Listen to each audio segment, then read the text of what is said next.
Long Count battle in Chicago 8 years before.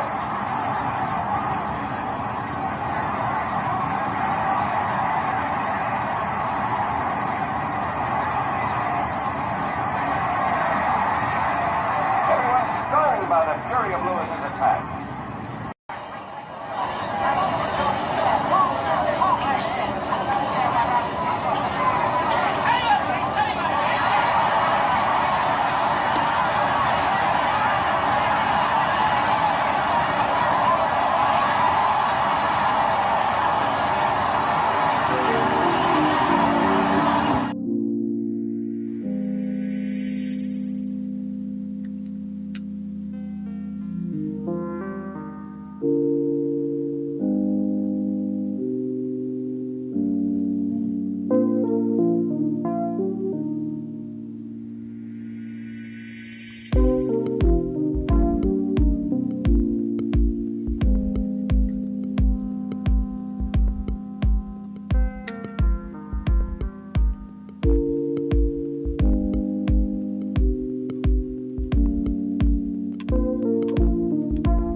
What's happening, my people?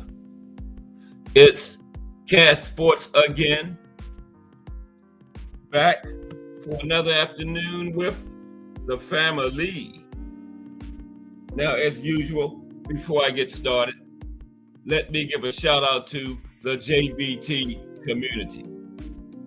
It's just boxing talk. We're a group of people who just love to talk boxing, and we're always looking for others to join us. And you don't have to have a podcast. The only requirement is you just have to love to talk boxing. That's all. Miss Cass, hashtag JBT, Donnie Williams, Mike Mazik. Salute to everyone, and welcome to another episode of Cast Sports, the Boxtorian. Today, the life and career of Felix Tito Trinidad, brought to you by BVO Boxing TV. And you know what time it is. If it's Monday through Friday, 2 p.m., it's the Boxtorian, bringing you all that boxing history. Boxing is the greatest sport of them all. That's why we love it. Can't get enough of it. How's everyone today? This is the Wednesday afternoon hump day edition of Cast Sports the Boxtorian. And let me apologize to everybody because yesterday I went an entire hour into the show and never added myself to the chat. I was looking at 10 people. I'm like, what's going on? But just listening to music. Finally, at 3:00, Al Booker came in and said, "Yes, are you talking?" Because all I hear is music, and then how when somebody hit the link, you got to add them. But when the show starts, you got to add yourself first, and I didn't do that, so I'm sorry. D1 AWM hashtag JBT in the building. Appreciate you, D1. I don't have to tell y'all about that. Excuse me for a minute. Boy.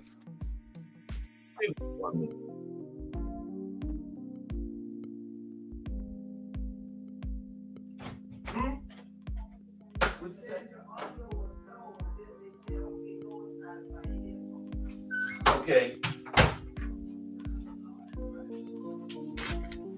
I'm back. The boss, the executive vice president of Cash Sports.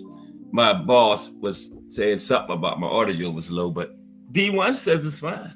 So, but yeah, I was just talking about the Angry White Men podcast. I don't have to tell you all about that. Everybody knows about that by now. Fire podcast Friday nights at 10 p.m. and get some bonus ones other times during the week, but they close the JBT network down on Friday nights, close the week down. D1 and Web Old School and Rant. Friday podcast. I know everybody been over there by now, but salute D1. And today is going to be the life and career of Felix Tito Trinidad. We did it a few months back, but BVO Boxing TV requested it, so here we go again.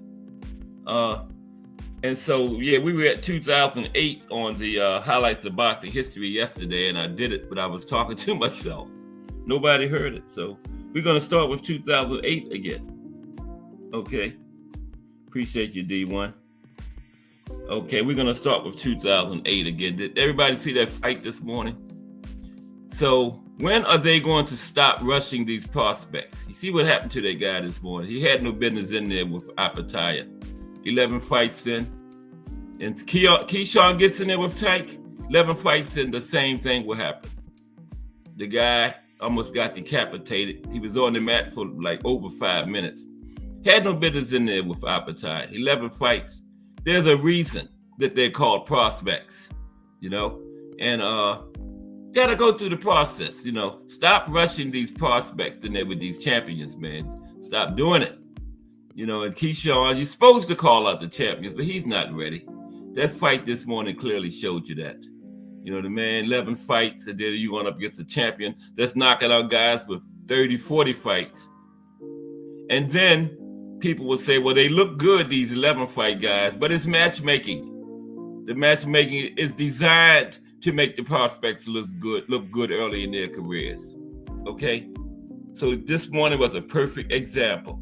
Stop rushing these prospects. Okay? Stop doing that. That guy, he probably in the hospital right now because he was his arm was hanging on the ropes, and then he finally went down face first. He was down for a while. And, everybody came rushing in the ring. It was bad, man. So once again, stop rushing these prospects. Let them fight other prospects. Go through the system. Prospect, contender. You don't just go from prospect to fighting world champions. This morning was a perfect example. Stop rushing these prospects. Okay? So now let's talk about, tonight is D1's birthday stream at 10 o'clock. Okay, we're going to get a bonus Angry White Men tonight at 10 o'clock. Okay. Oh, thank you for the information, D1. I will be there. The birthday stream, 10 o'clock tonight. All right. Okay, so let's get into the highlights of boxing history. About 2:30, we're going to start talking about Tito. Okay, Tito Trinidad. And this is our historic picture from the 2000s today will be, let me find it right quick. Will be, who else?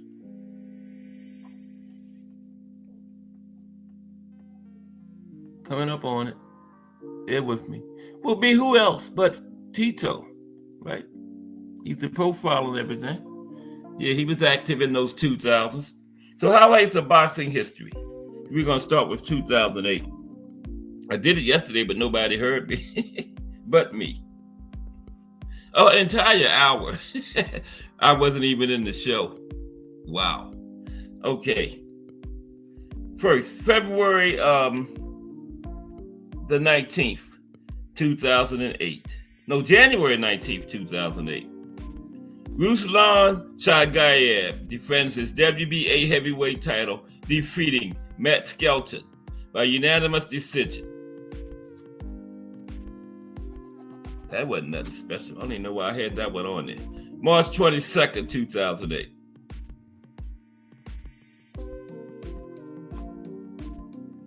Joel Casamayor defeats Michael Katsidis by 10th round technical knockout to defend the Ring Magazine Lightweight Championship.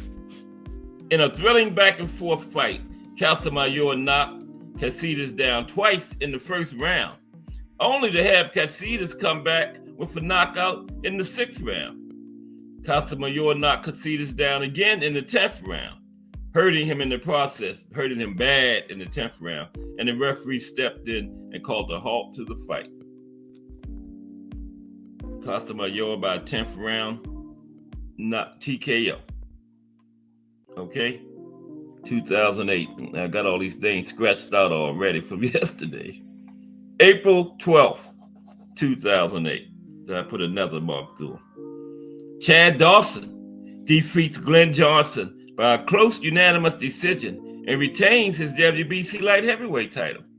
Chad Dawson had the legendary Emmanuel Stewart he eventually went to Emmanuel. He didn't start out with Emmanuel, but when he got to Emmanuel, that's when he took off. That's when his career took off. The legendary Emmanuel Stewart training him. June 28th, 2008. The Pac-Man, Manny Pacquiao defeats David Diaz by a 9th round knockout to take the WBC lightweight crown. That was Manny's 5th division. So he still had 3 more to go. Right? Because he got 8 overall, but that was his number 5. For Manuel, the Pac-Man Pacquiao. Yeah, happy birthday, D1. Happy birthday. I know there's going to be something special on that birthday stream tonight. Wow. Like I said yesterday, they better put their big boy pants on coming, especially tonight on the birthday stream. Ooh, my goodness. I feel sorry for anybody coming there half stepping around with the nonsense. It might be brutal. July 26, 2008. Antonio Margarito knocks out Miguel Cotto in the 11th round to win the WBA welterweight title. Now, Cotto managed to control the early rounds, but Margarito came back with relentless pressure, eventually winning one of the greatest fights of the year. But the hand wrap controversy surrounding Margarito was later to call the victory's validity into question. Yep. And Cotto came back and avenged that loss. And he said that was the greatest win of his career, avenging that loss to the cheating Margarito. October 11th, 2008. Mike Rim in the building. BBO better be here by 2:30 because he requested me to repeat this profile. What's up, Mike Rim? How are you today? Mike Rim, that's him in the building. Salute, Mike. Okay. Let's go to 2009 now. All right. 2009. January 24th. Highlights of boxing history, by the way. On January 24th, 2009. Okay? Deep in there. Sugar Shane Mosley defeats Antonio Margarito. Yeah, Sugar Shane said he didn't care what you had in those hand wraps. Sugar Shane said, here, put some more in there. Okay? Sugar Shane Mosley defeats Antonio Margarito to win the WBA welterweight title by 9th round TKO. Controversy erupted again before the fight when it was discovered that Margarito had an illegal plaster-like substance in his gloves. Margarito and his trainer had their boxing licenses revoked. Yep, trying to cheat again. Who knows how long he'd been cheating before he got caught? He definitely cheated Cotto because he busted Cotto all up, man. But he had some kind of illegal-like substance in his hand wraps. Yep. So on January 30th, 2008, former heavyweight champion between 1959 and 1960, Ingemar Johansson dies from complications of pneumonia, and he had suffered also from Alzheimer's disease. Great, legendary champion in the International Boxing Hall of Fame. Maybe Swedish fighter, Ingemar Johansson. Yep. Bad man. Had that historic trilogy with Floyd Patterson. Yep. Passed away on January 30th, 2008. Ingemar. Okay, February 5th, 2008. The ring light heavyweight champion, Joe Calzaghe, retires unbeaten. 46-0, right? Champion in 2 weight classes. And he had victims on his record, B-Hop and Roy Jones. Okay? B-Hop and Roy Jones on his record. They were old, but BoxRec says B-Hop and Roy Jones. BoxRec doesn't say anything about old. They were still in there, so hey, you take what you get. And Joe Calzaghe beat both of them. February 7th, 2008, Ruslan Chagayev defeats Carl Drummond by 6-round TKO. I got some normal fights mixed in here. Miss Cass must have put them in there. Blame it on somebody else. Okay. February the 28th. Okay, we're still in 2008. February 28th. Roman Gonzalez, Chocola Tito, beats Francisco Rojas to win the WBA minimum weight title for the second time. 105 pounds, minimum weight. Wow. I think my 8-year-old granddaughter weighs 105. Damn, yeah. But Chocolate Tito won the title for the second time. February 28th, 2008. You got a lot for 2008. Wow. See, I got scratch marks through them from yesterday. Get me kind of mixed up. March 12th, 2008. We're going to get through it. Highlights of boxing history. 2:30, we're going to start up with the Felix Tito Trinidad. BBO Boxing Week TV requested. He ain't even in here. That's BBO. He might be a voyeur, though. So let me stop talking about it. Salute BBO if you're a voyeur. Okay. March 14th. March 14th.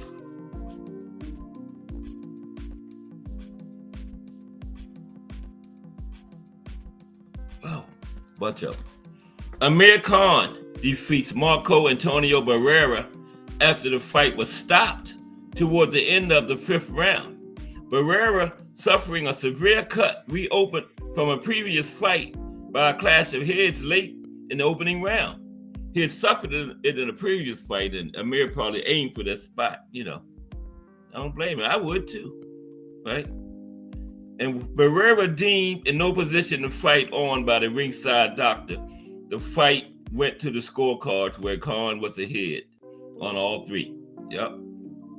On the same card, Roman Martinez defeated Nicky Cook by a 4th round TKO to win the WBO super featherweight title. And also, Ola Afolabi defeats Enzo Maccarinelli by a 10th round TKO to win the vacant WBO cruiserweight title. Don't they know who I am? These names, man. Back to back, Ola Afolabi and Enzo Maccarinelli. Come on, man. Wow. Okay. April the 9th, 2008. April 4th, excuse me. Edwin Valero defeats Antonio Pitalua by 2nd round stoppage to win the vacant WBC lightweight title. And Edwin was the one that he killed his wife and then killed himself in police custody. Yeah. Killed his wife, then killed himself in police custody. Yep, he sure did. Edwin Valero. Oh, we're in 2009. Sorry. August 1st, 2009. We got the Felix, Tito, Trinidad profile coming up at 2:30. Life and career of Felix. Isaac Terawajo defeats Delvin Rodriguez by split decision to win the vacant IBF welterweight title. Also on August 1st, Timothy Bradley has a no contest with Nate Campbell to retain the WBO light welterweight title.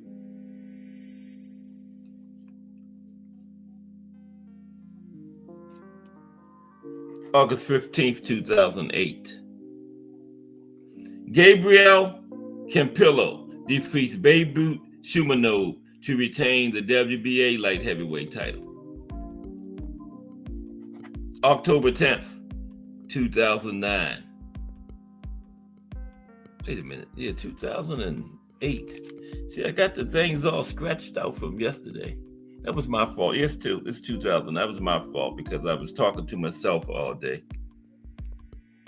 Let's go to October 17th. October 17th, highlights of boxing history. Then tomorrow we'll start with 2010 because I'm all mixed up. My fault, though. I was talking to myself. Now, Carl Froch beats Andre Durrell by split decision as part of the Super 6 tournament, right? That was going on. It just started in 2009, as a matter of fact. Yeah. November 21st. November 21st, 2009. Andre Ward upsets Mikkel Kessler as part of the Super 6 tournament to become the WBA super middleweight champion. Yeah, in the tournament, the winner would come out of it with the WBA and WBC titles. You know, and it was Showtime was also involved in the sponsorship of that tournament. What's up, Al Booger? AB, I put myself in the show today, AB. Yeah, Al Booger came in about 3 o'clock yesterday. He said all he heard was music. Music. Okay, let's finish up 2009. Then we're going to get to today's show. Brought to you by BVO Boxing TV. The life and career of Felix Trinidad. And BVO ain't even in here. He might be a voyeur, though. Who knows?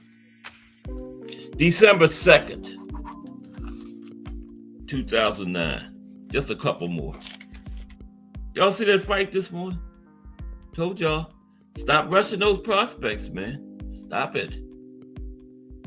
December 2nd, 2009. Danny Green knocks out Roy Jones Jr. in a shocking 2 minutes, 2 seconds of the first round.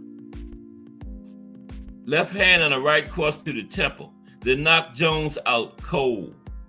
Knocked Roy out cold. Yeah, Roy was, when he got up in those 2000s, Roy started taking some L's, man.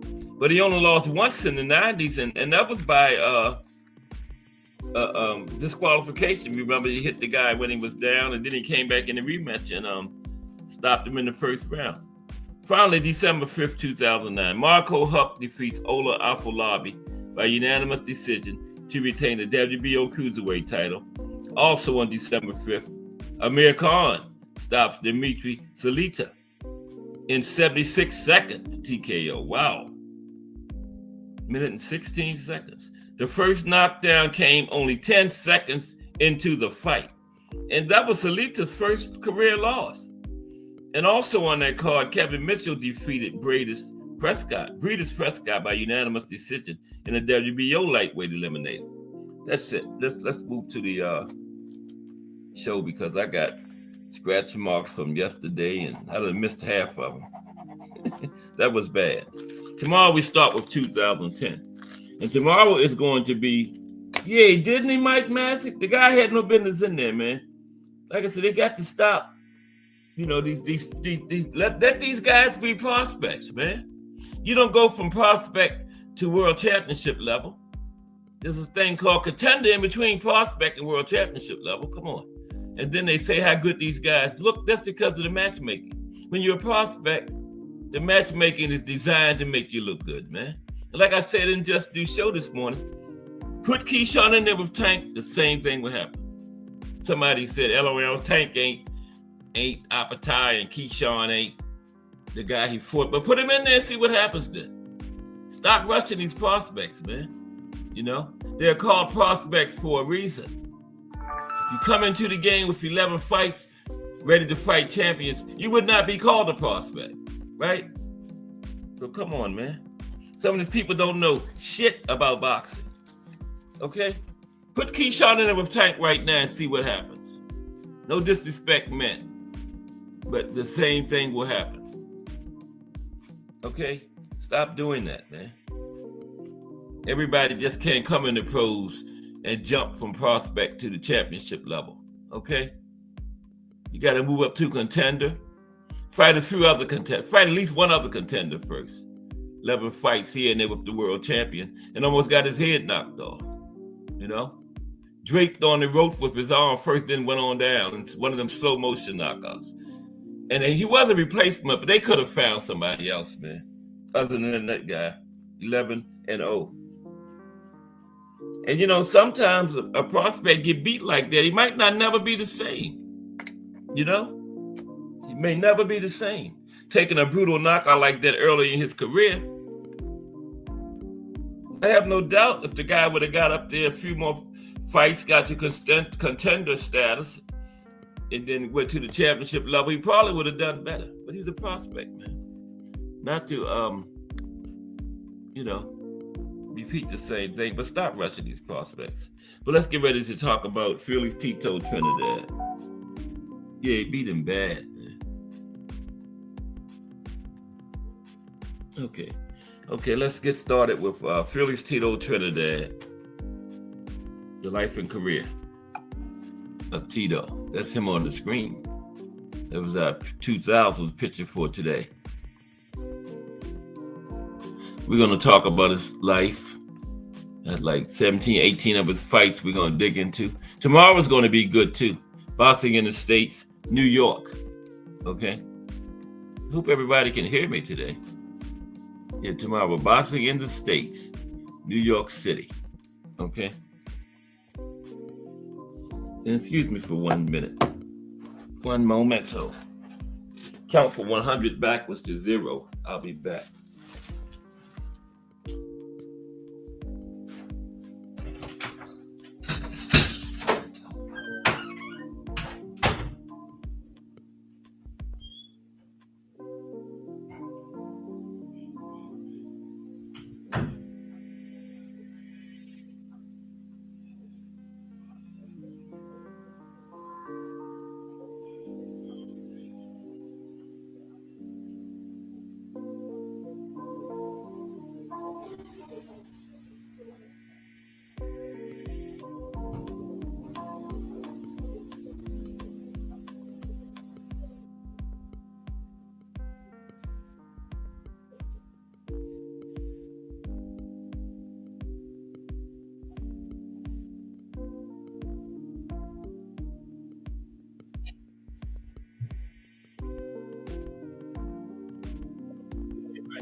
You hear me though, right? That's what we're gonna wrap.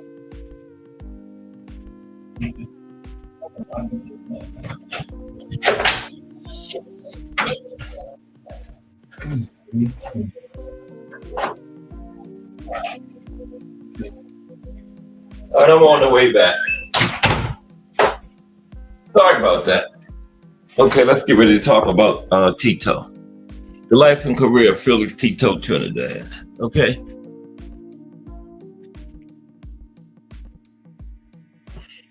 All right. How's everybody today? It's the hump day. Had fights already this week.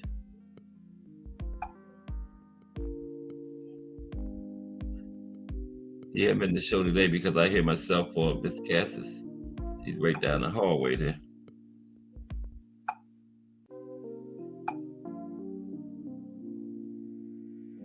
Okay, Felix Tito Trinidad.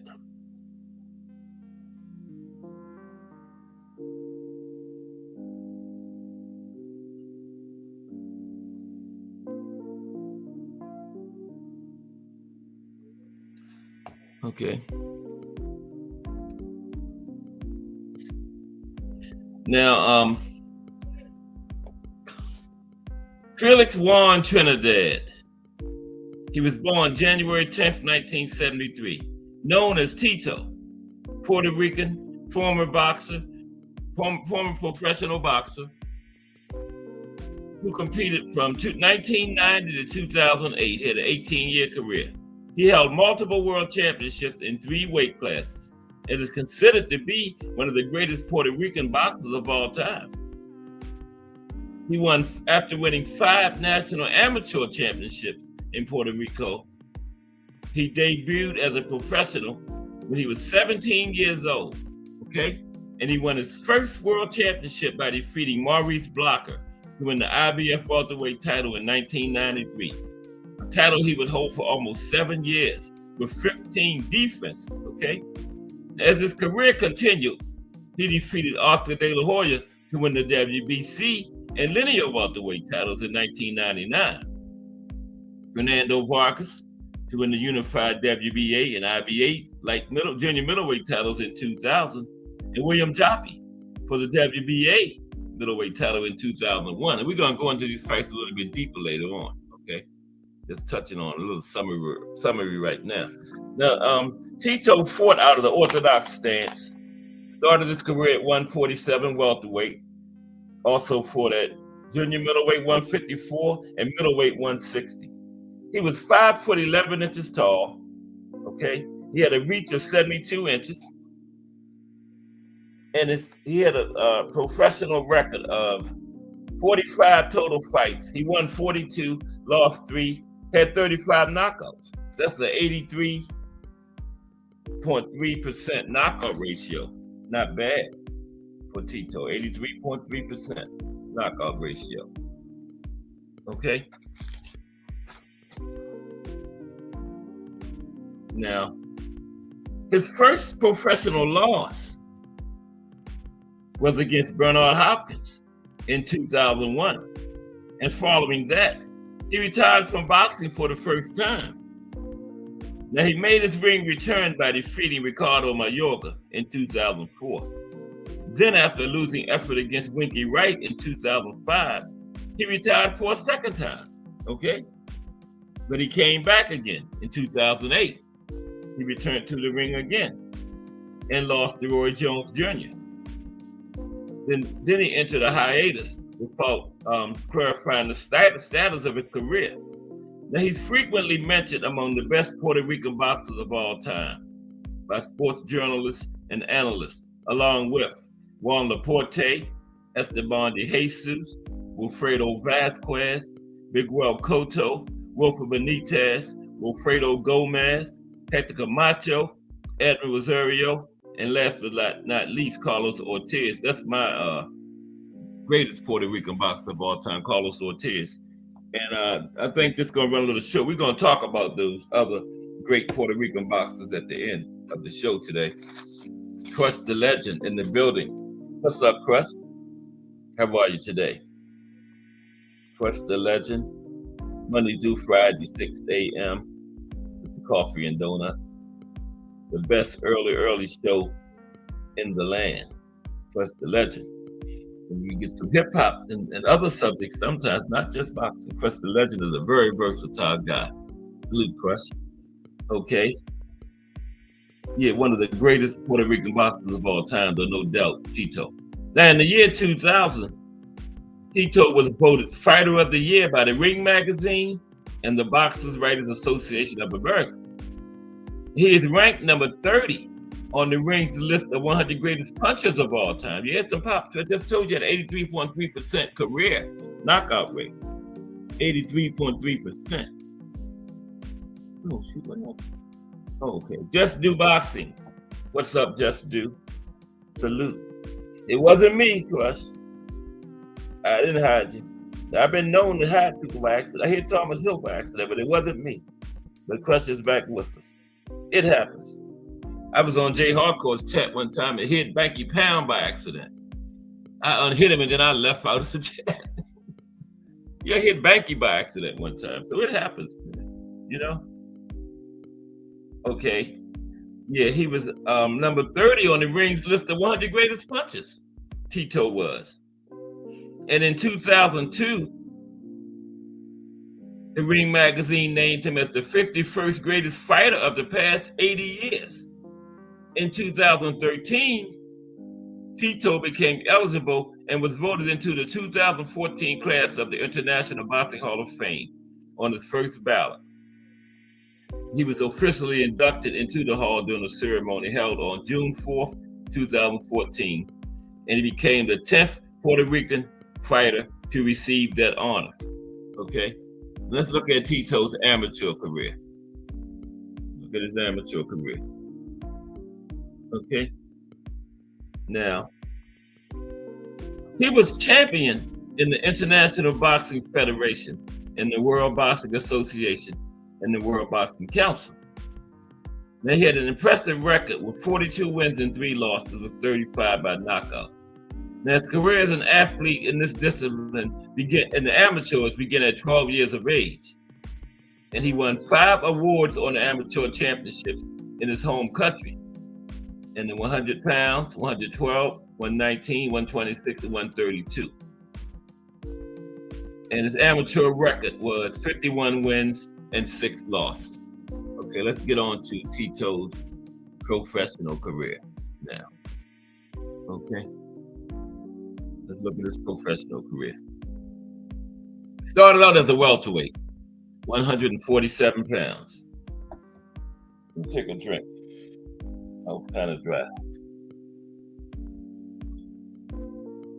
Remember, tomorrow boxing in the States is New York.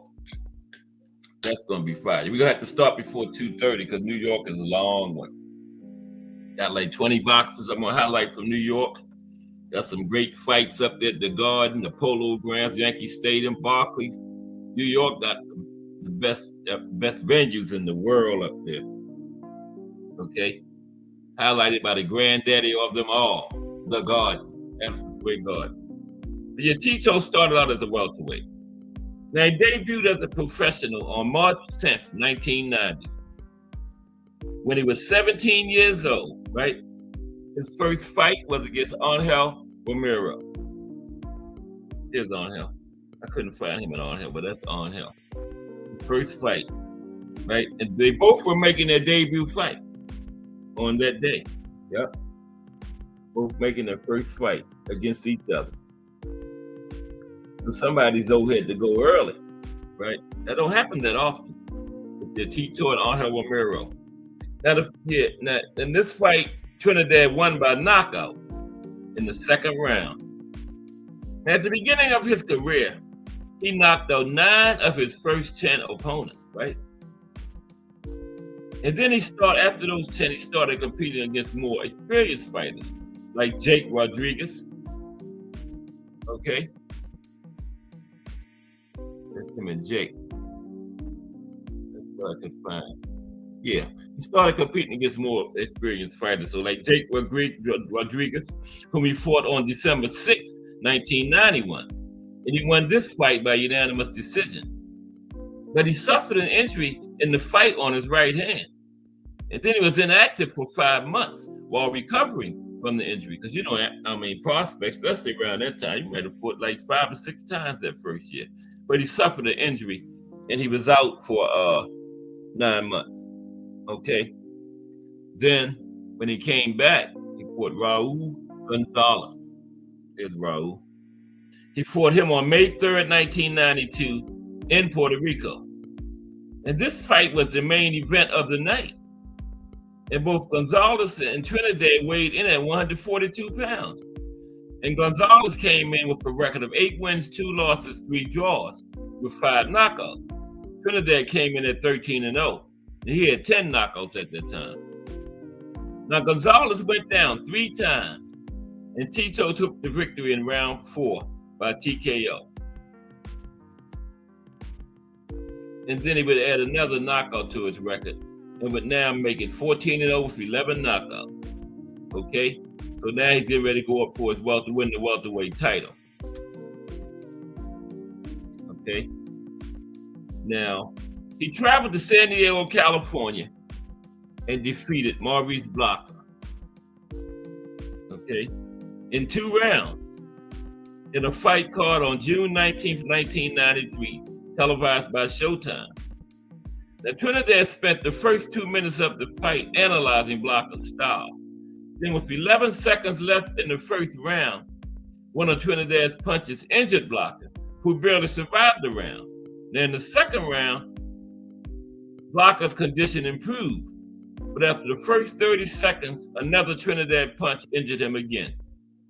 Trinidad followed with a combination, scoring a knockout at 149 in the second round when the referee stopped the fight. So now he's the champion, welterweight champion, first title. Afterward, tournament organizer Don King's exclusive relationship to stage fights for the cable channel Showtime meant that Trinidad would be showcased on a regular basis on Showtime Championship Boxing, right? Because he got that title. So now he's going up against some big names. Trinidad versus Camacho. Hector Macho Camacho. Okay? He defended his title for the next 3 years against several opponents. His first fight in Las Vegas was against Hector Camacho on January 29th, 1994. Now, Tito was cautious during the first few rounds and received a cut over his left eye. In the third round, he connected a solid combination that made Camacho change to a defensive stance. And throughout the fight, Trinidad was on the offensive, and he won the fight by unanimous decision in what was his first decision since he won the world championship. And the scores awarded by the judges were 117-109, 116-110, and 119-106. He beat Hector widely. Beat him widely. Trinidad versus Campos. Trinidad versus Campos. On September 17th, 1994, Tito traveled to the MGM Grand for a second straight fight to compete in a title defense against Yori Boy Campos, who had a record of, now get this, Yori Boy coming into that fight against Tito had 56 wins and 0 losses. 56-0, okay? Then in the second round, Campos scored a knockdown on Tito, right? That was the second knockdown in Tito's career. Now, following this knockdown, Tito exchanged several combinations, injuring Campos' face, right? And breaking his nose. So in the fourth round, the referee stopped the fight. And that was Campos' first defeat in 56 fights as a professional. Yep. Tito gave him his first loss in his 57th fight. Trinidad versus Oba Carr. Now, you know, Oba Carr was Emmanuel Stewart's first world champion, not the Hitman. The Hitman was second. Yeah, Oba Carr was Emmanuel Stewart's first world champion. Trinidad versus Carr. Now, this was only his fourth fight outside Puerto Rico or the United States. It took place at Estadio de Baseball in Monterrey, Mexico. He was scheduled to defend his title against the undefeated Oba Carr. In the second round, Carr scored a knockdown on Tito, which was a product of a quick right-hand punch. Now, you know, Tito didn't start fighting until he got knocked down. And once he got knocked down and got up, it was on then, okay? So Tito continued the fight and pursued the challenger, who displayed a quick pace throughout the fight. In the fourth round, Tito connected a solid punch and injured Carr. Told you when he get up, that's it. And in the eighth round, he scored 3 consecutive knockdowns on Carr before the referee stopped the fight by TKO. Now, he spent the next 4 years defending the title against numerous fighters in fights televised on Showtime. Now, among these fights were a defense against Mahengi Zulu. There's him in Mahengi. Against Mahengi Zulu. Mahengi was the number 2 challenger for Trinidad's championship. And the fight was part of a card that took place on April 3rd, 1998 in Bayamon, Puerto Rico, back at home. And it marked the first time that Trinidad has fought in Puerto Rico in 5 years, okay? First time he fought there in 5 years.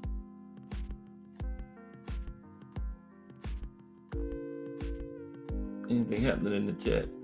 No. Okay. Yeah, first time he fought at home in 5 years. Now, he began the first round by cautiously analyzing the challenger's style. But the round ended with quick exchanges after Zulu took the initiative and went on the offensive. Now, in the second round, Zulu was actively pursuing Tito, but he retreated when he received a solid jab sequence. Early in the third round, a series of jabs opened a wound on Zulu's mouth.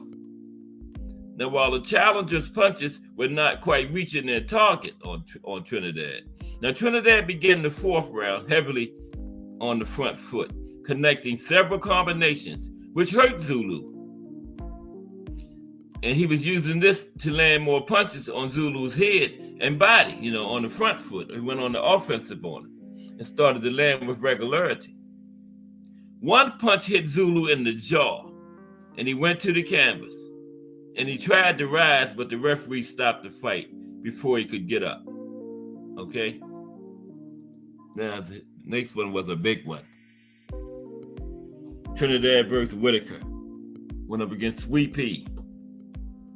On February 20th, 1999, Trinidad defended the welterweight championship against Pernell Whitaker, winning the fight by unanimous decision in a contest that marked his 13th consecutive successful title defense, 13 of them. And the fight began with both boxers displaying aggressive styles, which included excessive pushing, right?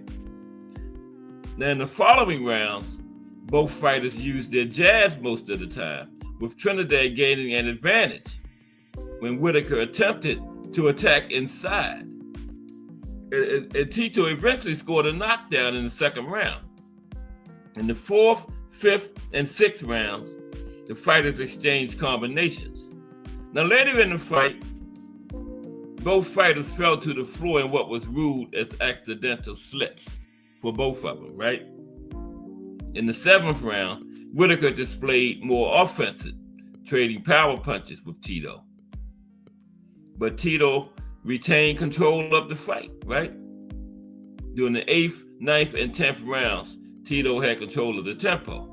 In the final round, Whitaker, with a badly swollen right eye, displayed a purely defensive stance, avoiding his opponent throughout the round, while Trinidad continued on the offensive until the fight was concluded. And the judges gave Trinidad scores of 117, 111, 118, 109, and 118, 109, pretty wide.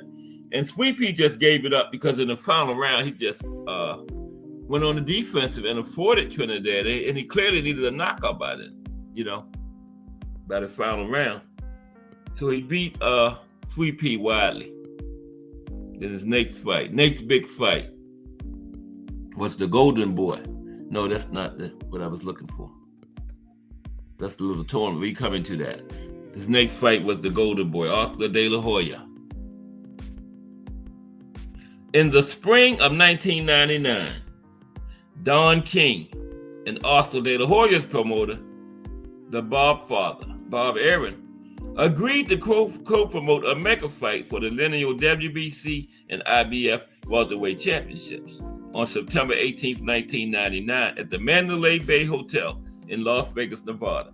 Now, Bob Aaron and Don King didn't like each other too much, but they worked together.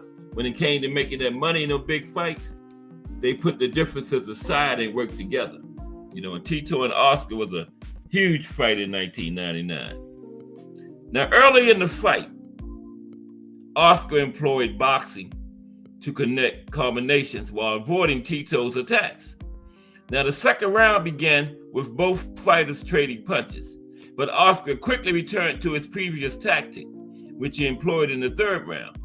In the fourth round, Tito pressured the offense while Oscar tried to avoid his punches by moving. Now, both fighters eventually exchanged punches in the fifth round. Tito continued on the offensive while Oscar attempted to remain on the outside corners of the ring. Now, Tito's eye was swollen following a trade of punches, and his nose was also bleeding. And Tito was having a lot of problems finding De La Hoya, and he couldn't connect as flush as usual with his punches, although he scored at times. Now, Oscar's movement was not letting him land in combinations, and he was proclaimed by many to have been a lackluster fight by Tito. Now, in the 8th round, the swelling on Tito's eye was worsening, and Oscar was scoring on Tito, but halfway through the 10th round, Oscar stopped sticking and basically disengaged under instruction of his corner, who thought the fight was won. Yeah, Oscar took his feet off the gas, man. Yes. Took his feet off the gas. Now, Oscar remained on his toes for the remainder of the fight, and Trinidad won the final 2 rounds. And the judges controversially gave Tito a close majority decision with scores of 115-113, 115-114, and 114-114. Yeah. A lot of people still think Oscar won, but, if he'd have stayed on the front foot, kept pressuring, he would have won the fight. But they say on the structure of his corner, he let up and went on the defensive. He went into prevent mode, for the last 2 rounds and lost the fight. Now, junior middleweight title, okay? In 2000, Tito vacated the welterweight championship and moved up to the junior middleweight 154 division in order to challenge the World Boxing Association champion, David Reed. Okay? Went up to 154 to try to get the title off of David Reed. There's him and David right there. Early in the fight, Trinidad concentrated his punches on Reed's body, connecting hard punches to his ribs and belly. In the 2nd round, Reed connected a solid punch to Tito's jaw. And in the 3rd round, Reed scored a knockdown. Yeah, Tito went down a lot early in fights. But in the 4th round, Tito used his jab consistently, gaining control of the fight's tempo. In the 6th round, and the fight scores was close at the beginning of the 7th. Was a real close fight, right? Beginning of the 7th round. But Tito opened the second half of the contest on the offensive, scoring the fight's 2nd knockdown. Okay, he had went down earlier, but he put Reed down in the 7th round. And he was controlling the fight in the 8th, 9th, and 10th rounds. And he opened the cut over Reed's eye. And Tito dominated the 11th round, scoring 3 consecutive knockdowns. Now, Reed tried to close the fight on the front foot, but Tito boxed and countered his attacks. And the judges had scores of 114-107, 114-106, and 115-106, all in favor of Tito Trinidad. Okay? His next big fight was Fernando Vargas. Okay? Went too far. Went right past Fernando. Yeah, there's him and Fernando. And Don King. There's Tito, Fernando, and Don King. Okay? Now,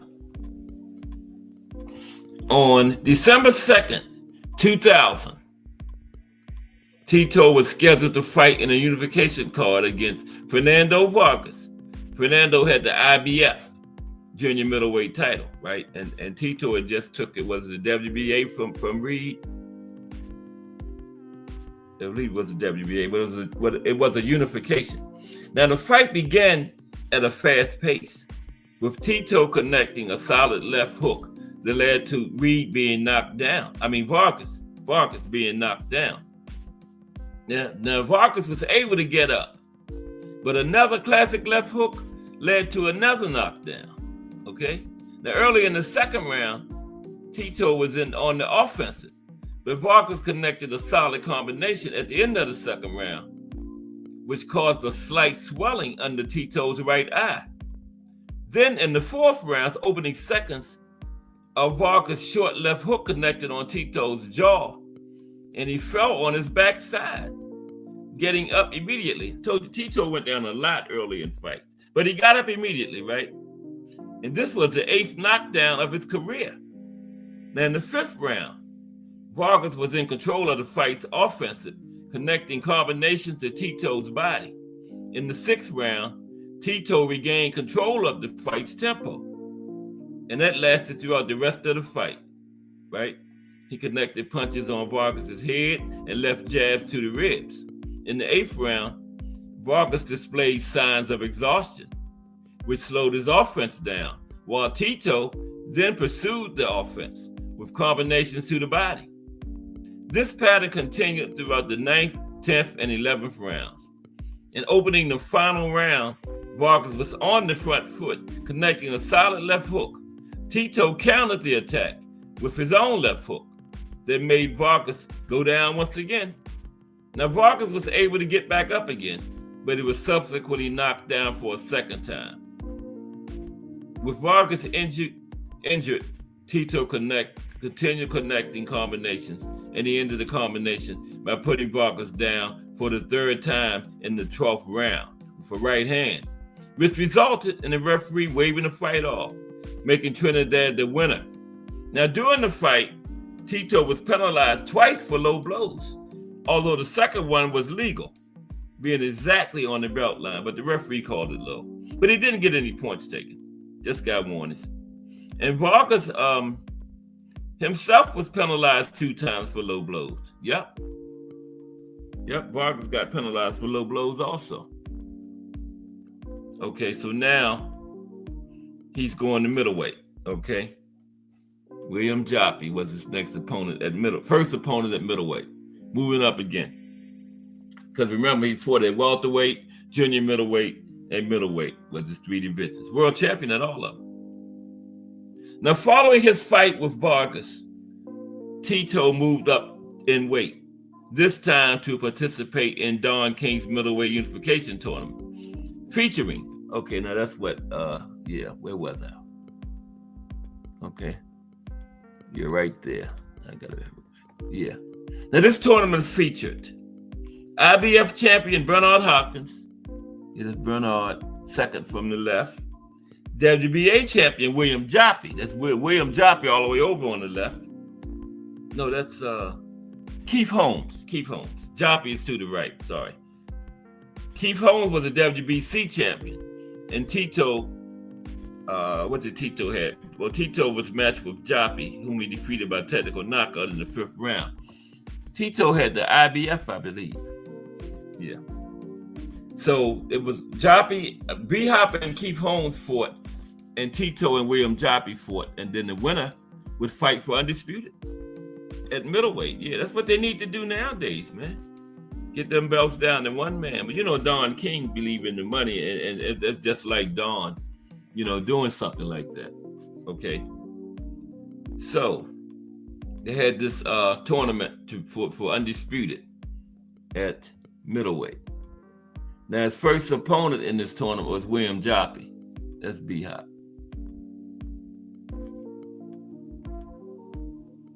I lost where I was at. That's Fernando. That's Jim and Joppy right there. Tito and William Joppy. His first opponent was William Joppy. Okay? And he defeated Joppy by technical knockout in the 5th round. And this fight took place on May 12, 2001. Now, Joppy opened the first round on the front foot. But late in the first round, Tito scored a knockdown with a combination of punches that came close to throwing Joppy underneath the ropes. Tito subsequently scored a knockdown in the 4th round, too, during the stage of the competition. And during this stage of the fight, he was using combinations of left hooks and right hands to Joppy's head. Then in the 5th round, Tito scored another knockdown. Now, Joppy continued the fight. While he was using the ropes to help him stand, the referee stopped the fight. Okay? And when the fight was over, Trinidad explained his strategy by stating, "I knew he wanted to improve his his weight, and I wouldn't let him do it." And B-Hop won the fight between him and Keith Holmes. So in the final of the tournament, it was B-Hop and Tito, right? So this is for undisputed at middleweight, right? They got all four of the champions together and had a tournament, you know? Trinidad versus Hopkins. The middleweight unification fight between Hopkins and Trinidad was originally scheduled for September 15th, 2001 at the Madison Square Garden, but you know what happened that week? On the morning of September 11th, terrorists attacked the World Trade Center. Following this incident, the fight was postponed indefinitely. After receiving assurances from Madison Square Garden officials and the city of New York, Don King rescheduled the fight for September 29th. So only about 2 weeks, 2-week layoff, wasn't bad. All sports stopped, remember? Baseball, everything stopped at that time. The NFL had just started, remember? Everybody took a week or so off. Now, the pace of the fight in the early rounds, because remember, the NFL added an extra week at the end that season. Because you know who won the Super Bowl that year, 2012? My Baltimore Ravens, okay? Joe Flacco. Yeah, the Ravens won it that year. The season of 9/11. Check it out. Look it up. Baltimore Ravens. Super Bowl, that's our last Super Bowl. We'll probably get it this year. Okay, but anyway, Don King rescheduled the fight for September 29th, right? Now, the pace of the fight in the early rounds was slow, with each boxer studying his opponent, right? In the second round, B-Hop connected some combinations, while Tito pursued the offensive in the fourth round, and both boxers traded sequences of punches. Now, this same pattern continued in the fifth round, with Tito showing an aggressive style, while B-Hop relied on jabs from the outside. Okay? In the sixth round, Tito continued an offensive stance, and he won the round after trading several combinations toward the end of it. Now, both fighters continued to exchange punches in the eighth and ninth rounds, with B-Hop connecting 3 consecutive solid punches at the end of the round once again. Now, in the 12th round, B-Hop scored a knockdown. But before the fight could continue, Tito's father entered the ring, which led to the referee stopping the fight by TKO. Yeah, Gregory Trinidad, his father was his trainer, came and got in the ring. I guess he was coming to stop it. I don't know. But, you know, whether he was coming to stop it or not, once your second get in that ring before that bell rings, it's over. You automatically, the fight's over. So the referee called it a TKO. Why else is your second getting in the ring and it's still minutes on the clock? The fight is over at that point. That's why Don King said, when they had that debacle with Floyd and Zab Judah, Don King said Floyd should have been disqualified because Roger Mayweather was the first one to jump in there. And he should have been. But he wasn't. So, you know, it is what it is. But he should have been. Because Roger jumped in there first, remember? But anyway, Tito's father, Gregory Trinidad, got it in, and the referee stopped the fight by TKO. Now, prior to the fight, members of B-Hop's team visited the Trinidad dressing room in what is considered a normal boxing custom to watch the taping of Tito's hands. Now, the Hopkins camp claimed that Tito's hands were wrapped incorrectly and threatened to cancel the fight unless they were re-wrapped correctly.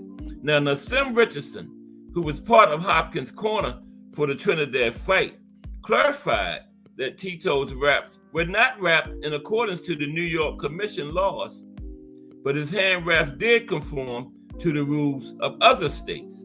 See, that's so they went on with that's why they need to have this universal thing, man. You know, where it's the same all over. Because, you know, one state you can do this, another state you can do that.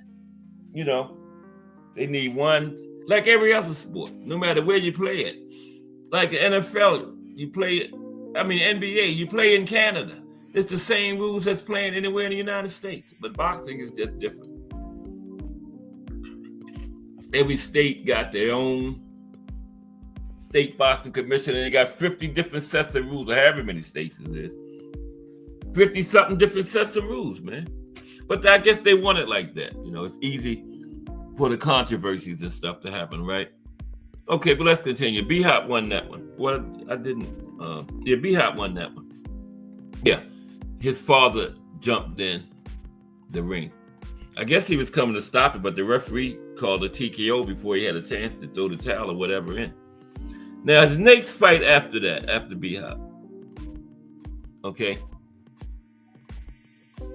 he was scheduled to fight Hassim Sharifi. Damn, so Hassim look older than me. What are you doing still in the ring? And I got all my hair on top. Okay. But anyway, he was scheduled to fight against Hassim Sharifi in a fight that Tito won by technical knockout in the 4th round. Now, the fight was part of a card that took place on May 11th, 2002, right? And it was organized in San Juan, Puerto Rico. Now, early in the 1st round, Tito's strategy consisted of using his jab, while Sharifi did not try to directly engage on the offensive. Now, in the last minute of the 1st round, a punch by Tito hit Sharifi's chin, leaving him disoriented. And Tito followed this with a combination and scored a knockdown in the 1st round. In the 2nd round, Trinidad displayed more boxing and was on the front foot by using combinations to Sharifi's head and ribs. In the 3rd round, Sharifi landed more punches than he did in the previous 2 rounds, the first 2 rounds, but Trinidad relied on throwing left jabs. And one of the punches hit Sharifi's liver, followed by a punch to the jaw, making Sharifi fall to the floor. Yeah, that liver punch. But he got up. In the 4th round, a series of combinations injured Sharifi, who collapsed to the floor twice, forfeiting the fight on the 2nd occasion. The 2nd time he didn't get up, right? And now, 3 o'clock, no way. But following this fight, Tito announced his retirement. At the moment, leaving the sport with a record of 41 wins, just 1 loss that won the B-Hop. And he had 34 wins by knockout. But he did come back, okay? Trinidad versus Mayorga. Ricardo Mayorga. Okay? Now, he announced the comeback on March 2nd, 2004. And on October 2nd, 2004, he fought against Ricardo Mayorga at Madison Square Garden. Now, early in this fight, early in the 1st round, Mayorga was on the offensive, connecting several combinations later in the round.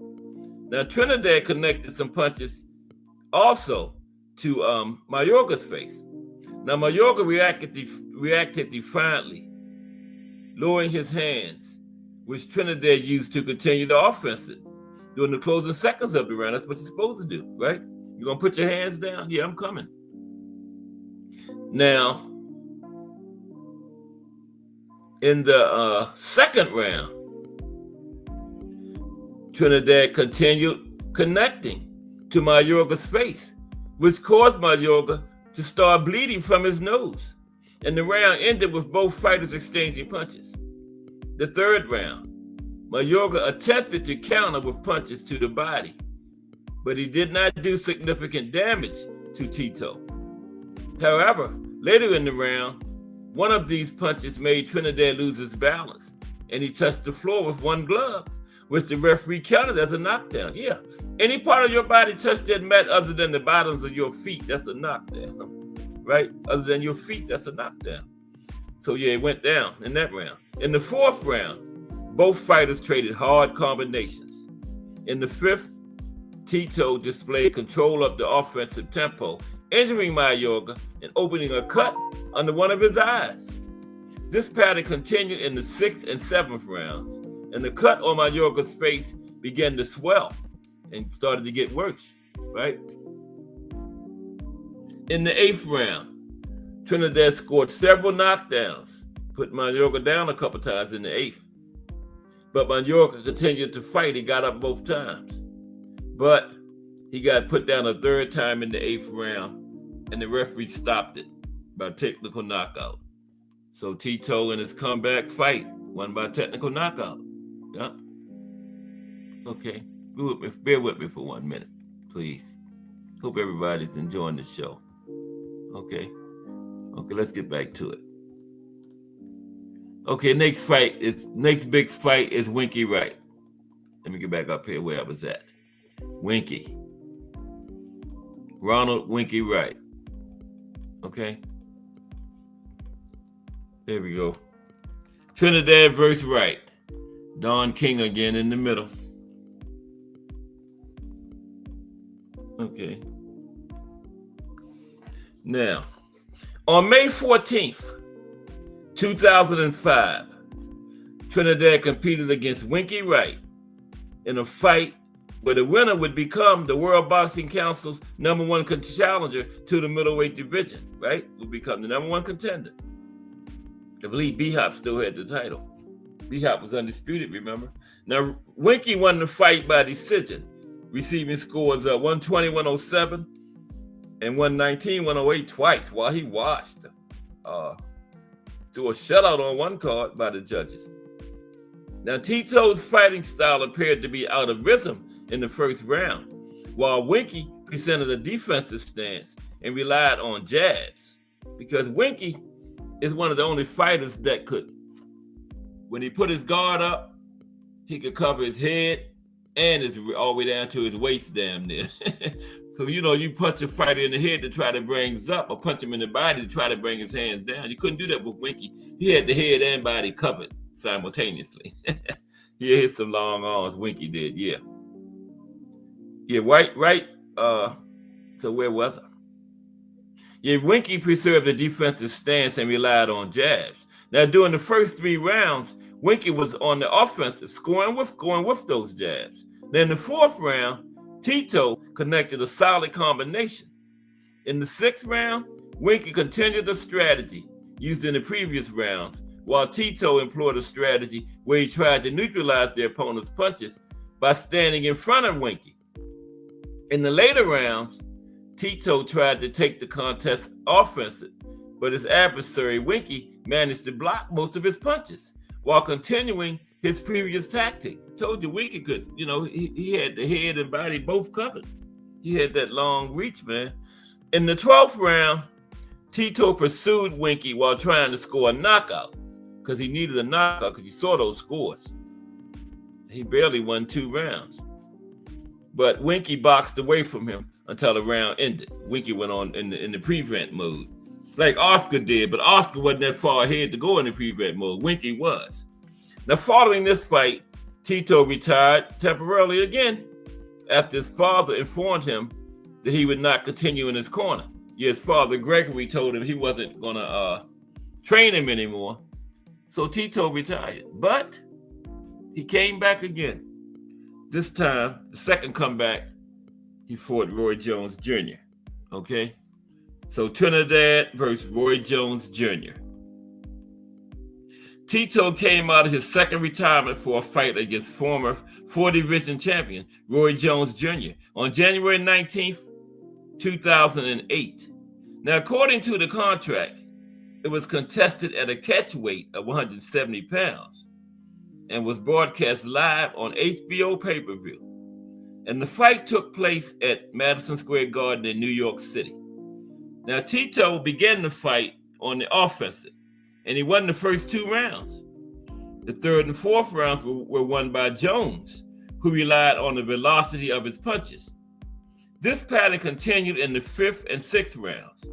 Now, in the 7th round, Roy scored a knockdown following a right hand. Following this knockdown, Roy continued to use his speed while Tito pursued the offensive.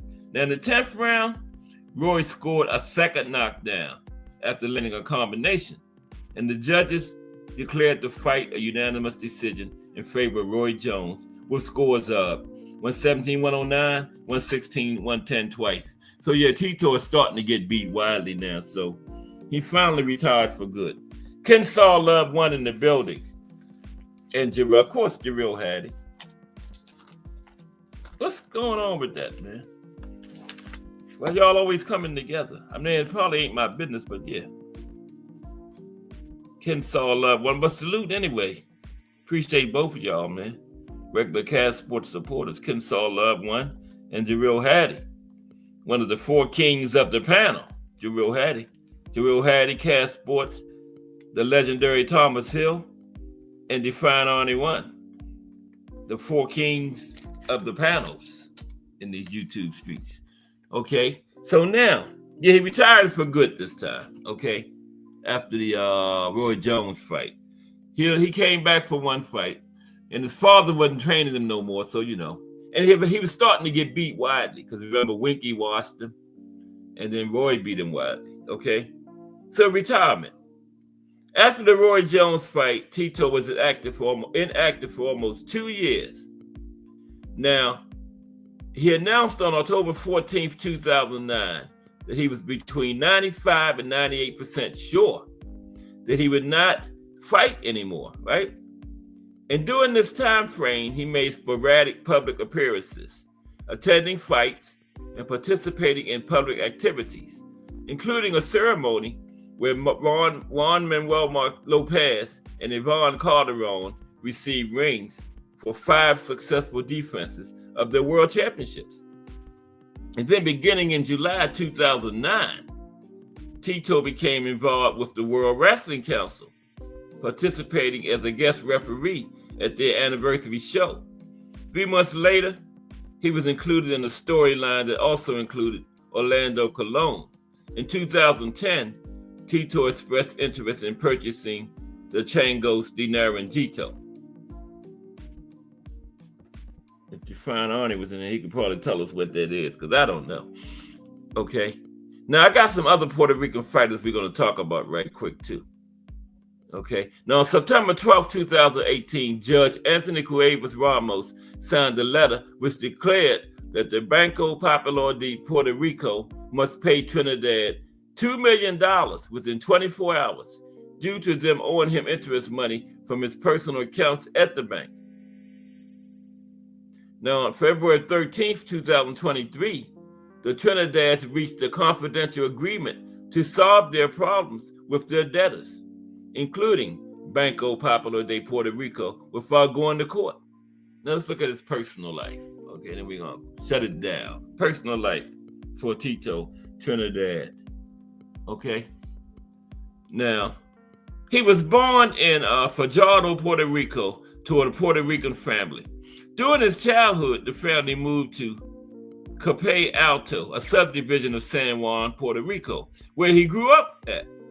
His future wife, Sharon Santiago, lived in Cope and first met Tito in the home of one of her neighborhood friends, who was a classmate of Trinidad's. Now, Tito pursued a relationship with Santiago, including an attempt to impress her with his red Ford Mustang. Now, he continued to press for her affections. Yeah, Tito continued to press up on her with the help of her neighbor, the one he went to school with, right? Now, Trinidad was able to win her over. Now, early on, Santiago's mother thought that Trinidad was related to her daughter's friend, but she realized the true situation when she visited the friend's house, and he acted nervous in her presence. Tito acted nervous in her presence. Now, Santiago's father objected to the relationship because Trinidad was an athlete at the time. Many athletes had a negative public image. But when he started making that big money in boxing, the father came on board then. Now, Santiago became rebellious, but Trinidad eventually won her family's trust. Yeah, when he became a big-time boxer, making them millions, you win any family's trust then. Yeah. Now, the couple was married 4 years after they began dating and have had 4 daughters. Trinidad has a 5th daughter named Alondra Nicole from another relationship.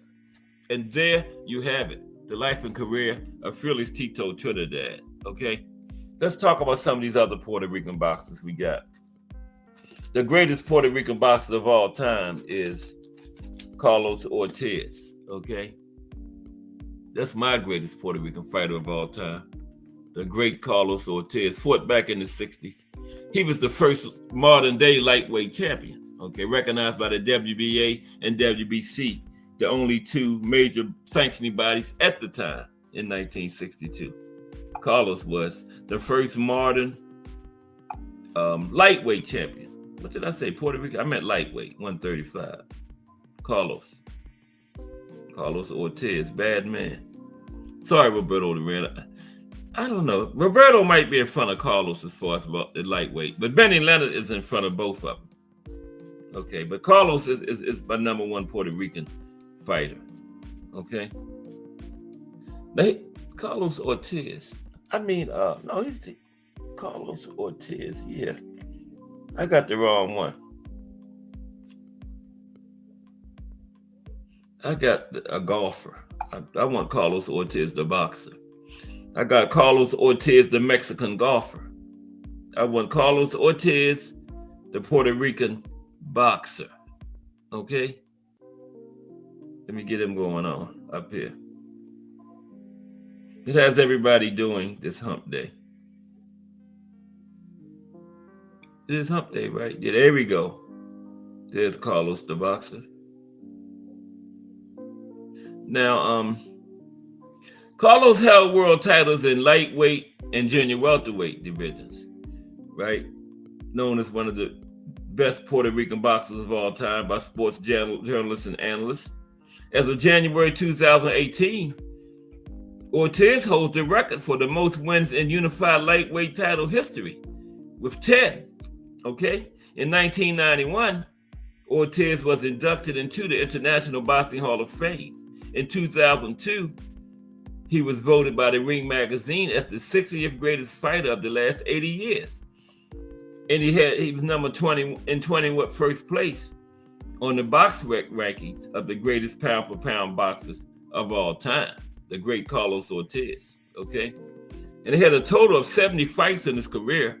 He won 61, lost 7, had 1 draw, 1 no contest, 30 by way of knockout. Okay, yeah, he wasn't really a power guy, but he was a bad man. Boxer, ring general, Nakes. Just looking at, since we talked about Tito, we looking at some other great Puerto Rican fighters. Wilfredo Gomez. Now, he was in what a lot of people officially call the first Puerto Rico versus Mexico rivalry, when it really began. The official modern day rivalry began against Salvador Sanchez. Salvador Sanchez won it. But that was Wilfredo. Wilfredo got stopped in the 8th round. That was his first fight in the division. He came up from bantamweight to challenge Sanchez, and he gave a good accounting of himself, but he got stopped. Wilfredo Gomez, but he was a bad man. One of the greatest Puerto Rican fighters of all time. Okay. Now, Wilfredo, not Benitez, Gomez, man. What am I doing? Damn. Gas. Sorry. I think I put Benitez. Benitez is on here now when you're talking about Puerto Rican fighters. Benitez definitely makes the list. No doubt. Okay, here's Wilfredo Gomez. Okay. Now Gomez, right? He's known as Bazooka Gomez, 3-time world champion, right? And considered one of the greatest Puerto Rican boxers of all time. Member of the International Boxing Hall of Fame. He won 44 fights in his career. 42 by knockout. Okay, you know what I'm doing now, reaching for my calculator. Out of 44 fights, only 2 people went the distance with him. And I think his first 31 or 32 fights was by knockout. Straight out the gate, like 30-something fights by knockout. 95.4% knockout rate. Okay, Wilfredo Gomez. 95.4. Al Booger says, I have Tito and Wilfred in the top 4. Yeah, both of them in the top 5. Yeah, Al Booger. Yeah, Carlos was back in the 60s. I think he finished his career out. May have made it to the early 70s, but yeah, he did most of his great work in the 60s, AB. Yeah. Now, Wilfredo, yeah, he's an International Boxing Hall of Famer. And he's got the record for the most title defenses at junior featherweight. What's that, 122? 17 title defenses. And there's Benitez, AB. Wilfredo Benitez. Definitely top 5. No doubt about that. Still the youngest ever to win a world title at 17 years old. Still in high school. Matter of fact, some of his high school classmates was at the fight when he won it. Okay? Wilfredo Benitez. Now, Benitez, still the youngest world champion in boxing history, 17, right? He's an American-born Puerto Rican fighter. He was known for his aggressive style and defensive skills. He won championships in 3 weight divisions, including the WBC super welterweight crown, right? After a 1986 fight in Baltimore, a doctor discovered neurological damage and advised Benitez to retire. Yeah. And he kind of had a few problems, mentally a little. And Wilfred had a total of 62 fights in his career. He won 53, lost 8, 1 draw, 31 by knockout. And he fought 3 of the 4 kings. He lost to Sugar Ray and Hearns, and he beat Duran. But only 4 kings in the deck. Now, if it would have been 5 kings in the deck, Benitez would have definitely, no doubt, been the 5th one. Yeah. Benitez fought in the 4 kings era and held his own against 3 of the 4. Never fought Hagler. And then next I had Tito, who we already talked about, right? Then at number 5, the legendary, what is Tito? The legendary Esteban de Jesus. The only man, that's him and Roberto Duran right there. The only man to beat Roberto Duran in the 70s. Esteban de Jesus. But Roberto came back and beat him twice. Avenged it 2 times, but yeah. And also the only man to beat Roberto Duran in the lightweight division was Esteban de Jesus. Yeah, Esteban de Jesus. International Boxing Hall of Famer, of course. Yeah, now he came from Carolina, Puerto Rico, right? And he was a gym mate of Wilfred Benitez. He was trained by Wilfred Benitez's father, Gregorio Benitez, right? And he was the first boxer to defeat Roberto Duran as a professional, and the only fighter to defeat Duran during his lightweight reign. Gave Roberto his first loss, right? And unfortunately, de Jesus' career was mired in controversy, problems, and scandals, okay? But he did have a total of 62 fights, and he won 57, only losing 5, 32 by knockout. Another master boxer. Yeah, he wasn't a knockout guy. And then the second 5 in the top 10, Hector Macho Camacho, starts out the second top 5. Arguably in a lot of people's top 5s, and I ain't mad at you if you got Hector in your top 5. Yep. Definitely top 10 when you're talking about Puerto Rican fighters. Now, where's the fine Arnie at today? Well, you had the Camacho. I got him at number 6. Okay. The Macho Man. And his legacy is that little skirt thing they wear. Yeah, Hector started that. He used to wear the little, whatever they call that thing. I call it the skirt, and the little vest like the Roman soldiers used to wear, and the helmet on his head when he used to come out. And, back in the 80s, first time everybody saw that was like, what in the world Hector got on, But yeah, now everybody does it. Hector was I think he was the first one to wear that, right? Now you got so many boxers doing that, but that's part of his legacy. I don't know what to call. I call it the skirt, but I know it's an official name for it. I don't know what it is though. Anybody know what that's called? A little thing they wear. Yeah, Hector Luis Camacho, right? Now he was a boxer and entertainer, right? And he fought from 1980 to 2010, 30 years, 30-year career for the Macho Man.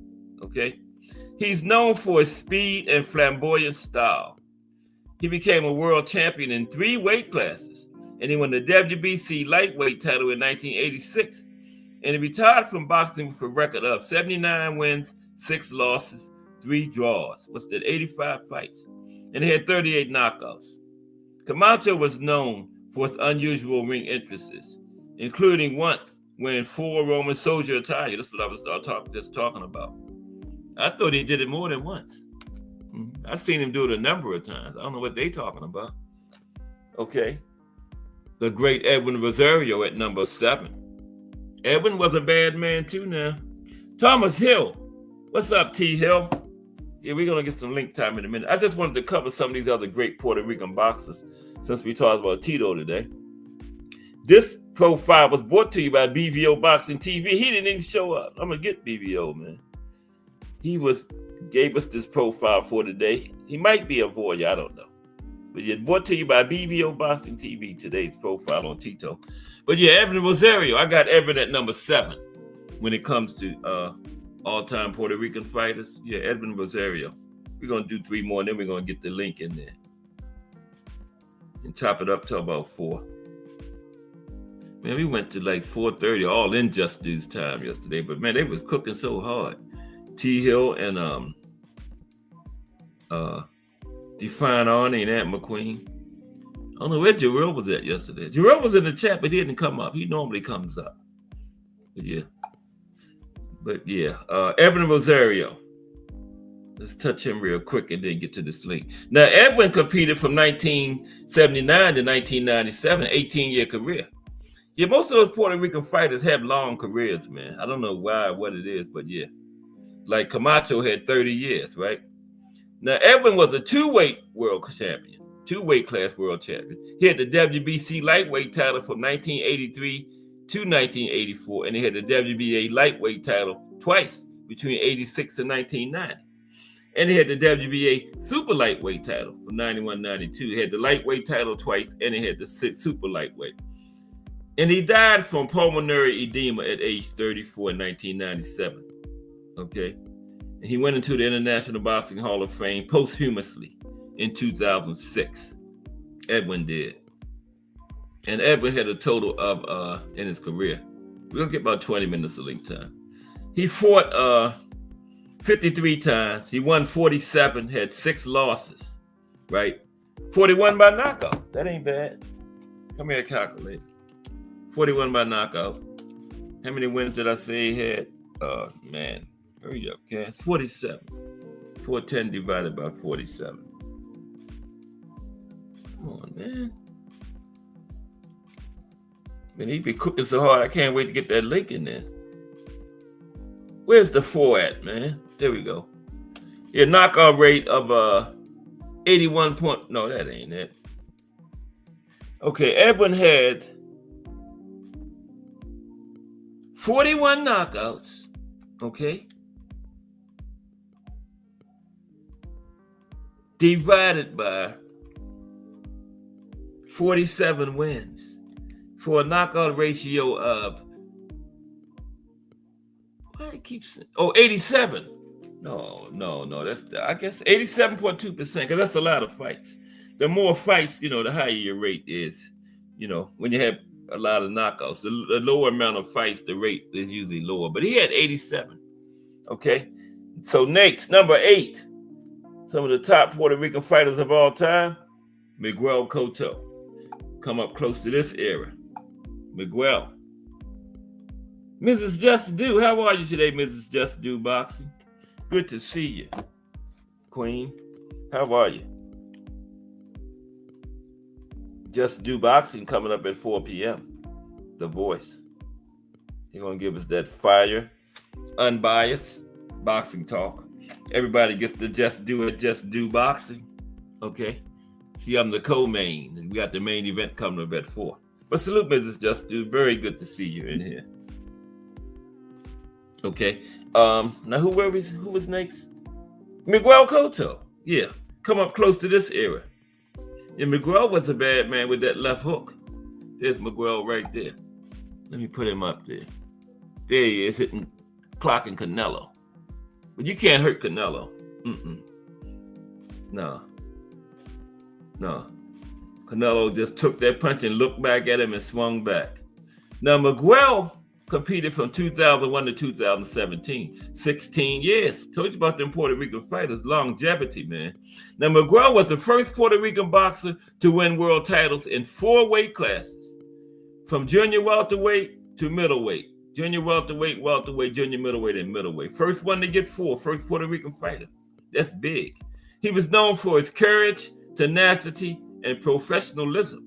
He successfully defended the World Boxing Organization junior welterweight title 6 times before he moved up to welterweight, Miguel Cotto. And his record was, let me give you his record real quick. We got like 2 more. Miguel had a total of 47 fights. He won 41, had 33 knockouts, 6 losses. That's not that bad of a knockout rate, you know, probably high 70s. No, 80.4%. That's not bad. You try and get it around 80s. 2 more. Juan Laporte. Since we talked about Tito, Trinidad, we're looking at some of the greatest Mexican fighters of all time. I got Juan Laporte at number 9. Any discrepancies on that? A, B, T, Hill, anybody? Juan Laporte, number 9. Okay, that's what I got. Okay, let's look at Juan briefly. Then we got to get this link in there. Now, Juan Laporte from Guyana, Puerto Rico. I told you about he had 20 years as a professional, okay? I don't know what it is about them Puerto Rican fighters, man. They had longevity. In 1982, Laporte won the vacant. Oh, I didn't even put Laporte up there. I'm sorry. There he is. No, that's Laporte on the right, facing us, okay? And he had 20 years as a professional. In 1982, he won his first title, the vacant WBC featherweight title, 126, by forcing Colombian Mario Martillo Miranda to quit. And Mario was a bad man. He forced him to quit. As an amateur, Laporte trained at the Lunar Boys Club in Brooklyn, New York, and he won the 1976 112-pound New York Golden Gloves Sub-Novice Championship. And in 1977, he lost to Joseph Naito in the 118-pound Open Championship, amateurs. But he had a very decorated amateur career. Now, Laporte, I hope he ain't got a high knockout rate because I'm tired of checking him. But if you do, I got to check it. Nah. He had a total of 57 fights, 140, lost 16, 1 draw, 22 by knockout. So that's like 60, something like that. And finally, rounding out the top 10, number 10, Wilfredo Vasquez. Oh, Miss Just Do said she is on her way out of her office now to head to a meeting. She can't wait to get home. She's ready to go to bed. Okay, yeah, I hope you get home soon and get your rest, Miss Just Do. You deserve it, Queen. But I'm glad you stopped by today. Always good to see Miss Just Do, the better half of Just Do Boxing. Okay. Now, the final one is Wilfredo Vasquez. There's Wilfredo, number 10, in the middle. See him with the belt? Yeah. He's the number 10 on the Cash Sports top 10 Puerto Rican fighters of all time. You know, since Tito was the profile. Brought to you by BVO TV. He ain't show up. Yeah. He might be a voyeur. Who knows? But I forgive him. Okay. That's Al BVO. I forgive him. He gave us a good profile for today, okay? I ain't gonna be too hard on him. But yeah, Wilfredo Vasquez. Is he in here yet? Nope. Now, Wilfredo competed from 1980. I told you, 1981, 2002, 21 years. I told you about these Puerto Rican fighters and that longevity, man. I don't know what it is. 21-year career for Wilfredo. He had championships in 3 weight classes. He had the WBA bantamweight from 1987 to 88, the WBA super bantamweight 92 to 95, and the WBA lineal featherweight titles from 1996 to 1998. He beat the man that beat the man. His son, Wilfredo Vasquez Jr., is also a former boxing world champion. Never heard of him. his son. And he had a total of 68 fights. He won 56, 9 losses, 2 draws, 1 no contest, 41 by knockout. Okay, let me get the link in here for y'all. If anybody, this link is for anybody can hit my link. Okay, you don't have to have JBT or nothing like that behind your name. And I done erased my chat.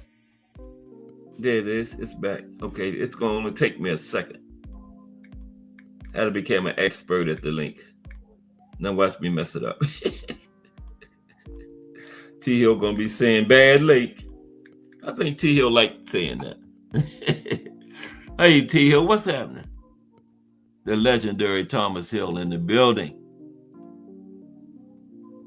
From Cali. T Hill from Cali, y'all. Mm-hmm.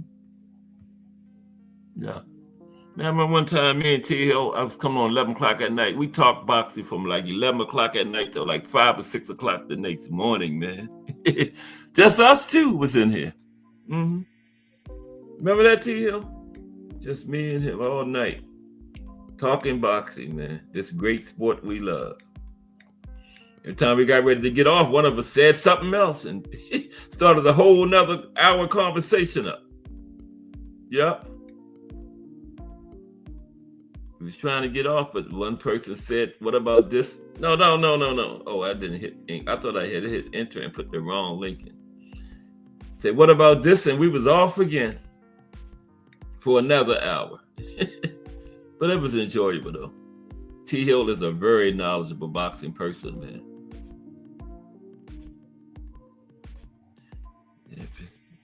I know everybody done checked out that Casual's Corner show with him and Attentive Aunt McQueen. Where's my cursor at? There I go up there fooling around with in-stream again. Here's my cursor. Gotta have my cursor to get the link, you know. Okay, let me hurry up. You know, I haven't seen Define Arnie today. We always have some fire conversations on this link, man. Wow. And I be learning, man. Mm-hmm.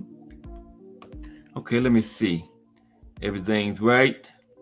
Mm-hmm.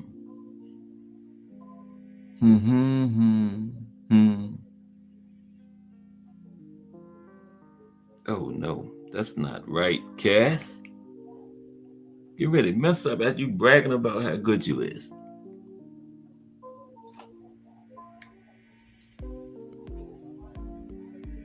Now that's right. Oh my goodness. Let me triple check.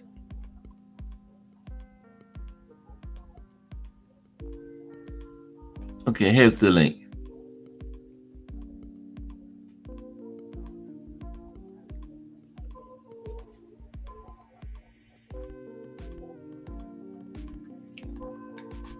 I think that's right.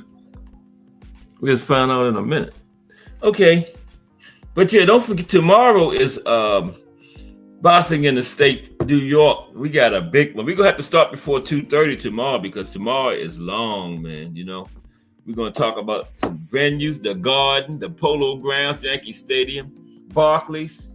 Yeah, all of that, man. The New York State Athletic Commission, one of the first major sanctioning bodies in the sport of boxing, came back way like 1917, something like that. And I got like about 10 fights that happened up there in New York at those venues I just talked about. Like 20 boxers from New York. We're going to start like 5 after 2 tomorrow. It is a long one, man. And there's T. Hill. What's up, T. Hill? What's good with you, man? Okay, how you doing today? I'm not body. I'm fatigued like a mug. I didn't get no sleep last night. I stayed up and watched that whole card. Yeah, I did too. Yeah, I saw you in Just News this morning. Yeah, I was in Just News, and I was up to finally get into Jay's because I've been waking up late, man. I've been going to bed late, and I ain't been getting one. Did Jay come on today? Yeah, he came on this morning. Because he hadn't been on all week, I think. Yeah, I've been looking for finally came on here, took a little me time. Got a little me-cation going on, and the one day I didn't check, he came on. Okay. Yeah, I was in there. What you think about that championship fight, man? I thought, honestly, bro, for it to be 4 or 5 rounds, it was all action in every single round. I thought that they didn't settle down.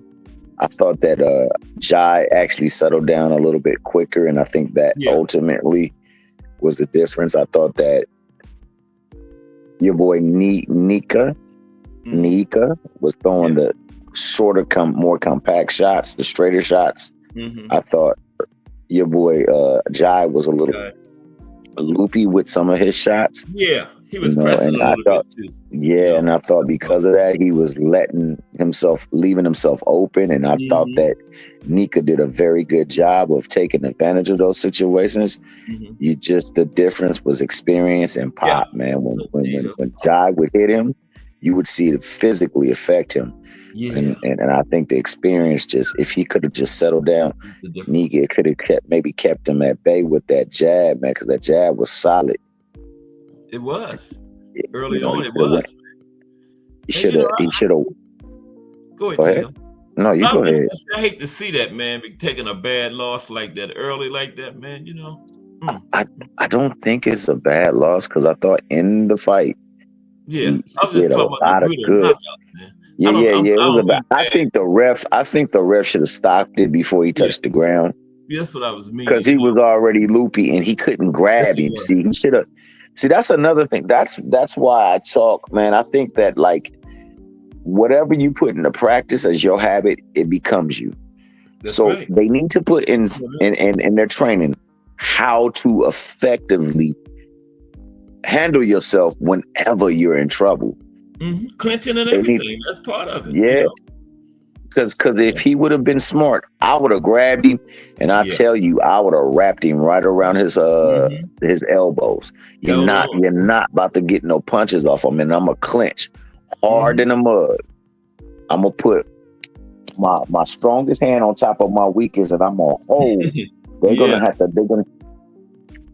And then when I see the ref coming to break it up, I'm gonna throw punches so I can continue to do that. Right. Until I can get myself together. And I think that was the one problem, because when he got caught with a body. He got caught with 2 body shots the round before. And that truly was the difference in the fight. I thought Nika should have went to the body more than he did, man. Take some of the steam off of what my man was doing, because he was tagging him to the face, but what if he can take a punch to the head, man? You never know. But to the body, you always break him down. So I felt that was the difference, because Jai looked like he was landing some vicious shots to the body. Vicious ones. I saw about 7. Go ahead, Tito. I was just greeting BBO. Hey, Uncle Cash, you did it again, man. What's that? Great show, man. Great show today. Yeah, was you listening? Great show today, man. Yeah, great show today, man. BBO gave us his post out here in here. You was listening? So how do you I was listening the whole time. I see you, dog. I was driving. I was driving, so I couldn't talk. But I said, let me get up here with Uncle Cash so he know I was on here.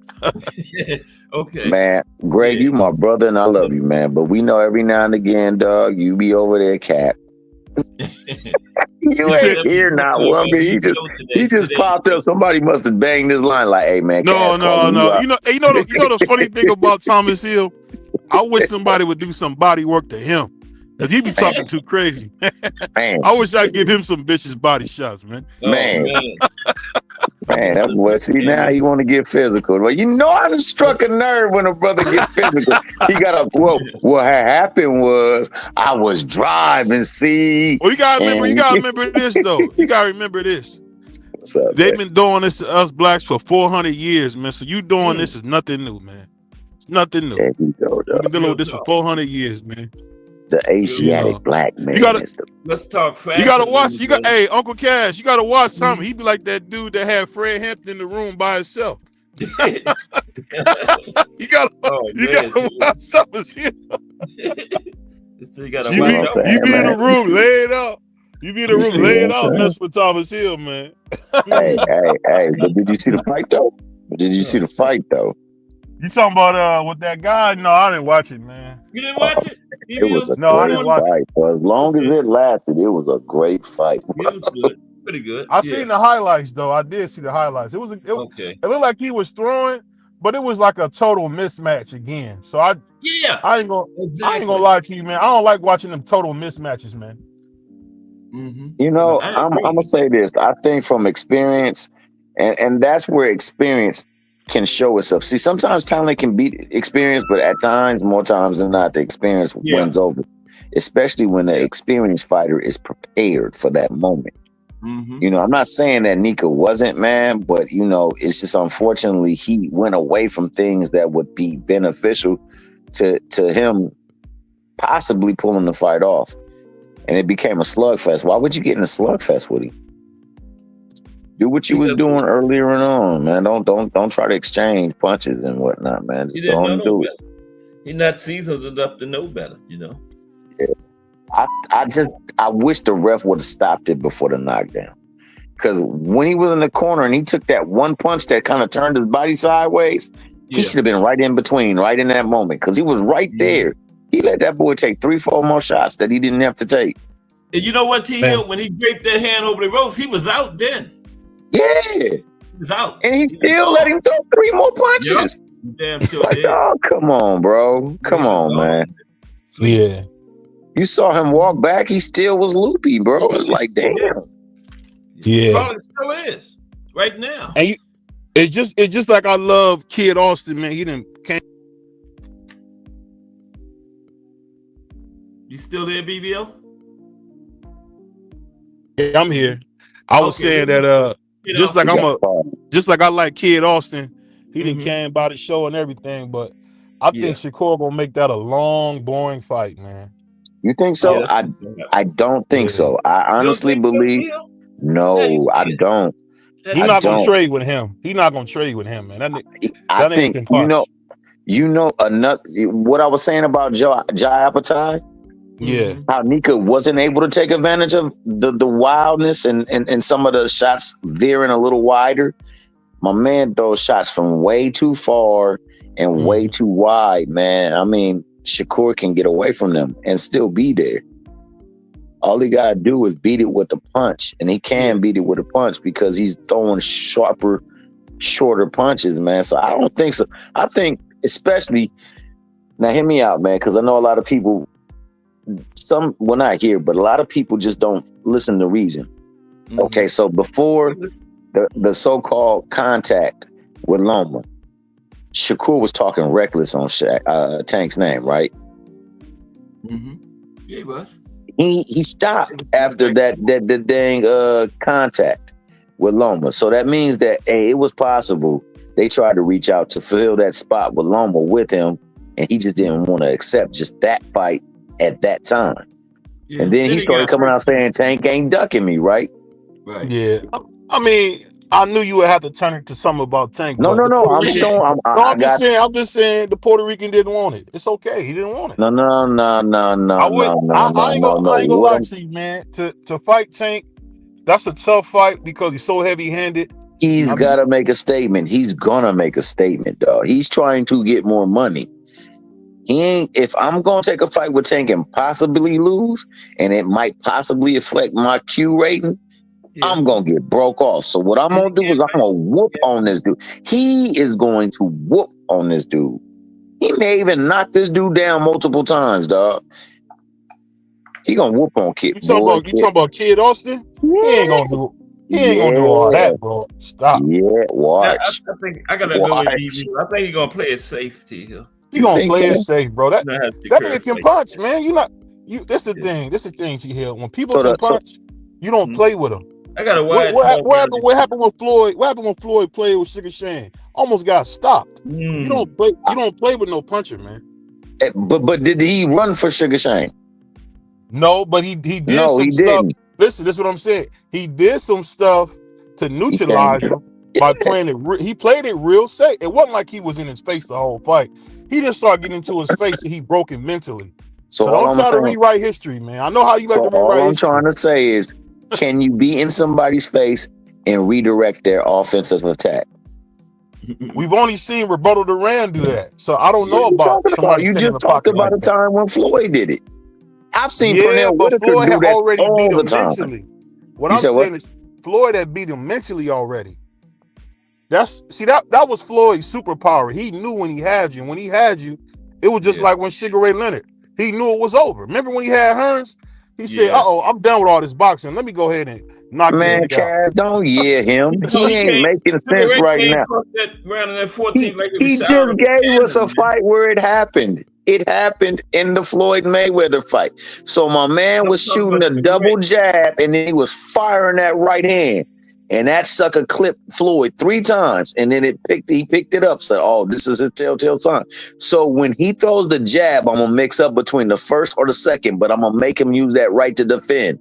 You can do whatever you gotta do to make sure that person don't get that fight, that hand off. And I think that that's what Shakur is going to do. And I think in the process, he's going to be piecing him up something fierce because he gets hit. You mean to tell me that Mexican fighter can stand right there and take his punches, but Shakur can't? No, every time he get hit, he moves. What have you been watching? He's not going. What he's going to do is very simple. He's going to pick.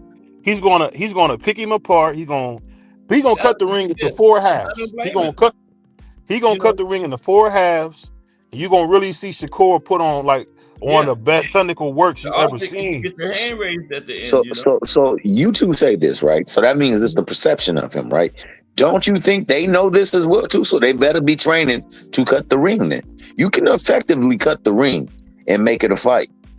My man, that's what my man was talking about. He was gonna do. He just didn't do it. Why didn't he do it? If my man is so pillow fisted and he can't take no punches and whatnot, he can't hurt a fly. Why didn't De Los Santos fight him, bro? Man, this is the thing. Pillow fisted or not, he one of the best boxers we done seen in the last 15 years. So he boxing his ass off. And that's the thing. I'm gonna put it like this. That's the thing that makes Shakur special. That's what makes Tank so special. These guys have great fundamentals with talent. So you're talking about guys who've been taught from the base up, so to speak. So they got great bases. They know how to throw punches correctly, accurate punching, and then they can box their ass off. That's what makes them so special. That's the thing that we miss so much in boxing, because every now and then you might get a heavy-handed dude, like a Mayorga, who might knock a couple fools out. But the thing that's tough to do is to be a fighter with great fundamentals. That's why Jordan was special, because he had all the fundamentals. Shakur throwing them punches perfect. I mean, only thing is he might not be sitting down on him, but damn, he'll break your nose. He'll break your nose with that accurate punch. Hitting you in the same spot 15, 20 times. I mean, that little nose can only take so much. So that's what I'm saying. That's the thing that people are missing about these guys that we call special. They have great fundamentals. They throw on the punches perfect. That's why Floyd's hands were brittle from hitting the same spot over and over and over again. Yeah, these dudes are some of the best boxers we've seen, and I'm telling you, in the last maybe 15, 20 years. And if you think about it overall, that's why it's so hard to beat them, because you just can't go on there and bull rush them like Rolly did Tank. You're going to sleep. You can't just overpower Keyshawn, because you're going to get outpointed like De Los Santos, because De Los Santos' hands was in his pocket too. He controlled him so much that he threw less than Shakur did. So that's what I mean when I say you got to be careful with these guys. And we agree that De Los Santos is a good boxing prospect, dog, that actually has great power. Yeah, and the reason I said 4 halves is because when you learn, when these guys in the ring with great IQ, they know where they are in the ring. And I'm giving you credit. You usually be talking a lot of nonsense. You saying some stuff that actually kind of makes sense right now. So he's just giving you some credit, dog. And no, I'm saying it's a new year, man. We wanna push great boxing talk. We had our fun last year. We want to talk some real boxing. And what I'm saying is when you look at Shakur as a fighter, the thing that's so crazy is this is a dude who's bigger than Sweet Pea, who may be a little stronger, who really got good fundamentals to where it's like he got a new pad, man. If he can figure out how to turn them punches all the way over and sit down on them, niggas is going to bed. It's that simple, man. it's just up to him to want to do that, and that's the part that frustrates us as fans because you see what they should be, but you got to remember they're human beings. This ain't no video game. Well, I will agree. I will agree with Al Booger. Booger made a great. He done been and he been a champion. So hey, whatever he doing it right. So if it ain't broke, don't fix it. You know, he kicking ass on the Cash. That's the thing, because everybody he beat them convincingly. Right. Conceição was beat convincingly. Arden was beat convincingly. I mean, you got to give the Puerto Ricans credit. He going in there dominating. Japanese guy. Well, remember that Yoshi from Mario? Yeah. Dominated him. Yeah. Dominated him. He sucked. That's the thing about Shakur, man. You can say what you want about him. You might get mad about how he talk, but the kid, excuse my language, Uncle Cass, but the motherfucker can fight. It's just that simple. No. He definitely can fight. He can fight, man. And I agree with what Al Booger said, though. I really want to see how his hands have healed, bro, because that's going to be a big part of the fight. The way the hands have healed. Okay, I got you 1 minute, Puss. Hey, you crushed that wrench. He had one, but something happened. His name wasn't showing up at one time, but now I was supposed to mention that when I came up, but I got caught up because BBO came up here. His name now. Yeah, Al Booger. I think the thing you got to remember is a guy like Kid Austin is tailor made for Shakur. I don't know what happened. Yeah, Shakur, Kid Austin is tailor made for Shakur. I mean, because anytime you're aggressive with a great boxer, they're gonna beat your ass. Not only aggressive, but he falls over himself too, man. And he throws from like wildest distances, man. He's just setting himself up to get hit. Unless we seen this fight before, though. This is Sean Porter versus Buntry again. Same thing. It's Sean Porter versus Bud again. It's the exact same fight. He won't be Sean Porter in this one, I guarantee you. He'll be more like Spence in this one, dog. I'm sorry. I don't see it, bro. I'm sorry. This is no disrespect to Kid Austin. That's my dog. Kid Austin gonna get a couple punches. He gonna lose, but he gonna get a couple punches. Hey, Uncle Cass, tell him, man, he gonna get a couple punches in. He gonna lose, but it's boxing. I got a wide decision by Shakur. Yeah, I got it going 8-4. It might go 8-4 Shakur. Something like that. Oh no, dog. 4 rounds? You think we gonna fuck him up for 4 rounds and then he gonna win? It is what it is. Man, it's gonna be 10-2. No. 11-1. It's not, because Kid Austin is my guy, man, and I'm praying for him. Hey, Kid, I like Kid Austin. I like his dad too, man. His dad funny as hell, dog. But it ain't gonna be no jokes in that ring, though. Believe that. Hey. Believe that. And like Al Booger said, if them hands right, man, he about to take the worst beating of his life, Mike. For real. I get what you're saying, Al Booger, but the thing is this: when you are a pressure fighter, if you being honest, the only time you ever seen a pressure fighter beat a good slick black fighter was when Oscar got a robbery against Sweet Pea. That's the only time you see an aggressive style be able to beat a slick black boxer. It just don't happen. They've been doing this shit for 200 years, 300 years, man. It's tough to beat that slick black fighter. It's tough, man. It's tough. Technically, it happened a couple of times because your boy, what's his name? Duran and Sugar Ray, but Sugar Ray fought Duran's fight. No. The one brother from Mexico. Yeah. And then the second one. Let me ask you this, Uncle Cash. Do you ever hold it against Leonard? Because that second fight against Duran, he never fought like that ever, and he never fought like that again. He ran that whole second fight. Made him quit. He ran. But he ran though. He ran. Yeah, he did. He ran. He frustrated him though. Duran was like, "I'm not fighting you no more." Duran was out of shape, bro. Yeah, bro. But what I'm saying is, that's why he wanted the immediate rematch. Because Leonard ran. He pop shotted him, and then he got away from him. He never fought like that again either, Uncle Cash. Remember that? No, he never fought like that again, ever. But against what happened in that first fight, Duran was piecing him up. Yeah, because he tried to step to him. Yeah. But the second fight, he said, "You know what? I'm not gonna get in front of this heavy-handed dude. I'm gonna get away from him." No. Not only did they rob him in that fight, they also robbed him in that draw that they gave him with Cesar Chavez. And they robbed my man. Chavez whooped his ass, man. Stop playing. Stop. Chavez I whooped thought it was a CP's new year ass, for man. you, brother boy. I thought it was a new year. You going back to No, the I'm Latin, just the saying. Latin. I'm talking about he had the most. His punches had the most impact, is what I'm saying. Because he was Sweet Pea rocking fight. CP. Yeah, he was Sweet Pea. rocking. Man, you need to go back and watch that fight, bro. You need to go back and watch that fight. What was the other guy named Ramirez? Mildred Taylor. They robbed him. And they robbed Mildred Taylor. That was a the other guy Sweet Pea fought before Chavez, man. He fought him twice. They gave one to Sweet Pea and gave the first one to the other guy. Ramirez, something like that. Yeah. And both fights was almost like carbon copies of each other. And the judges judged both of them differently. That was crazy. Yeah. Hey, but I just wanted to make sure and thank over Sweet Pea never officially lost the round, man. For doing that one today, man. But we on to it. It's gonna be a big year in boxing, man. It's gonna be a big year. I can't wait. Out right. It's starting out nicely. While you are waiting for these next fights, dog, I think you should load up that Sweet Pea and that Oscar. I mean, not that Oscar, but the Chavez, and watch that bad boy on Ass Free. You gonna see. Yeah, Sweet Pea. Y'all be watching. See, I ain't like you and Ed, man. I don't watch him half speed, man. I watch him going.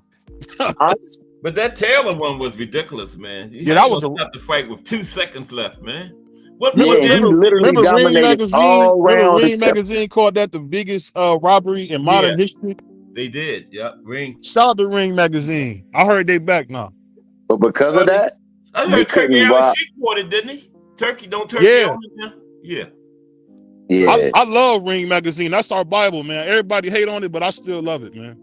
They've been around for over 100 years, man.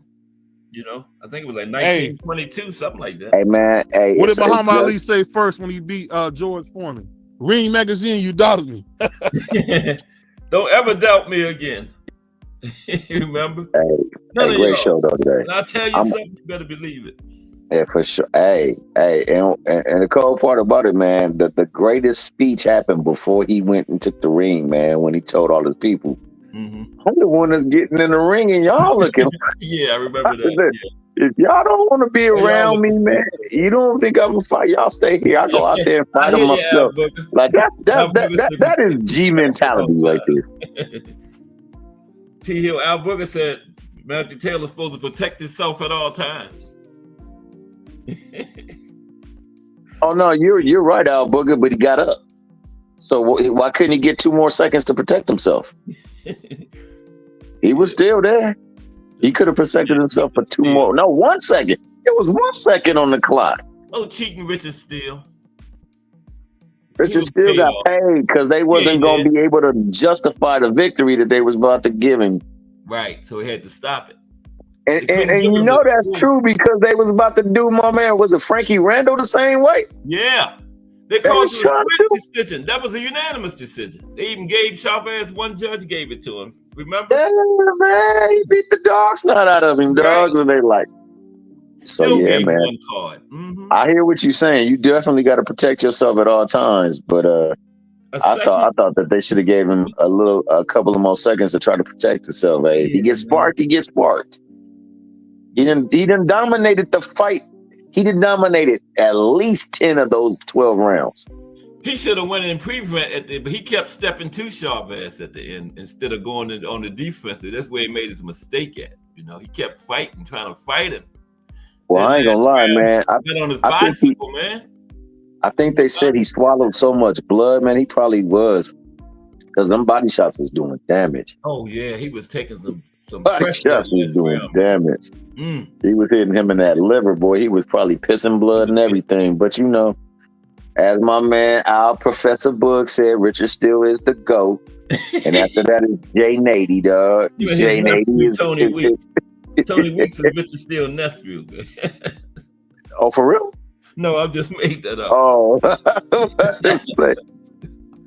Yeah, we gotta go though, y'all, man. Yeah, man. Hey, shout out, great show. Shout out to my good brother BBO, man. That's my brother, and I love him. But you know, every now and again, man, he go back. I'm glad Crush got his wrench back because he accidentally got tapped up in there. He had one before.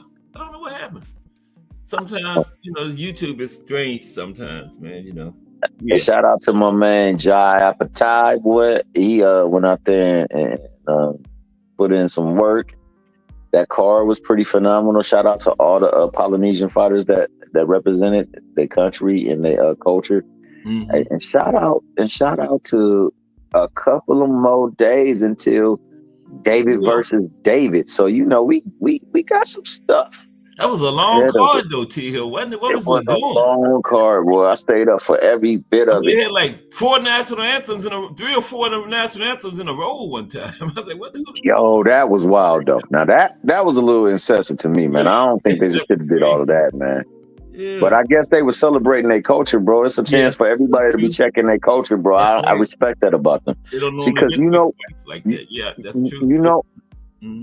I don't mean to cut you off, but that's what separates most other cultures from our culture. If you think about it, man, we don't want that be putting ourselves down, pulling ourselves back and hating on ourselves more so than any. How could we be mad at everybody else if we're doing it? You don't see these people do it. They uplift one another. They celebrate themselves. Now we don't, bro. And shout out to Booker. He said peace, so I guess it's a peace. Shout out to Crush. You right, the legend. Yeah, it's all over the world like that. Shout out Cash Sports, The Box Story, and BBO, Boxing TV, Just Do Boxing. Shout out to my good brother Remo from Let's Talk Fashion. Excellent show today. I was just listening because the brother was tired. Mr. Just Do, holding the family down. Shout out to Mike Rim, even though he hit my man. That's him. With the Mike Rim is him. Jarrell Hadi, the nephew. Kenso Love one. The Love Thing. Mike Mazik, the champ. D1, the birthday boy. And they got something going on tonight too, T Hill. D1. I know. I'm gonna be there. Donnie Hit Williams. Me too. My man, the champ out that way. And Mrs. Cass, the better half. Shout out to Boxing. And we out. Go over. Accommodate yourselves over to. Only won today, T Hill. You said what? We didn't see Define Only won today. Nah, he probably has some things going on, man. But shout out Define Iron. He won. Mm-hmm. And hey, shout out to the transition because we got to head on over to Just Do so we can get boxing is Just Do. That's right. Because right now, so far, boxing gave us the Just Do. Mm-hmm. And appreciate you, T Hill. Okay. I'm just here to do whatever I can do to support, bro. I know that's right. But still appreciate you, man. Appreciate you more, man. Coming up, helping me close things down on the panel. When I run out of things to say, you always come up and then we get to going again. So yeah, you got a plethora of topics. But I was just before we taper off into Just Do, what I meant just to clarify myself because I don't think I got a chance to do it yesterday. Because we got into Good Cook. Oh man, I was talking about the schools of boxing. You know how you got the Russian school of boxing, the Cuban school of boxing, the American school of boxing, the Puerto Rican school of boxing, the Asian schools of boxing. Yeah. So like it would be a good thing if you would either just break them down individually or compare and contrast. That's gonna be next success versus one another. That would be a great topic for. I'm gonna try to get that for next Wednesday then. For sure. Wednesday is the shows out of the chat, right? Yeah. For sure. That is a good one. For sure. That could even be, you could turn that into a series, man, because that's so many. I mean, it's so many things because now. Yep. Yeah. Yeah. So with that, I bid you adieu.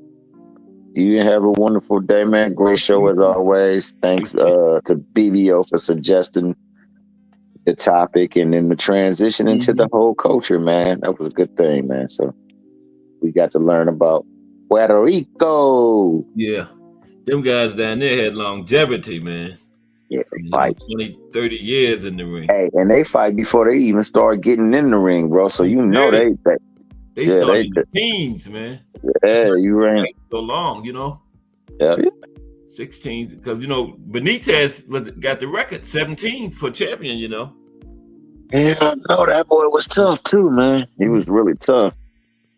Yeah, really tough, man.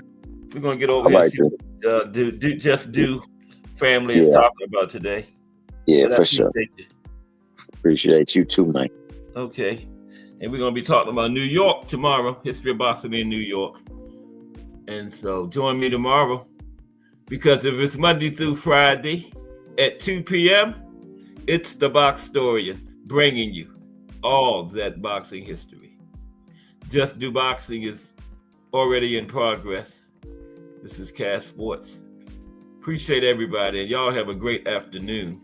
And I will see y'all around those JBT streets.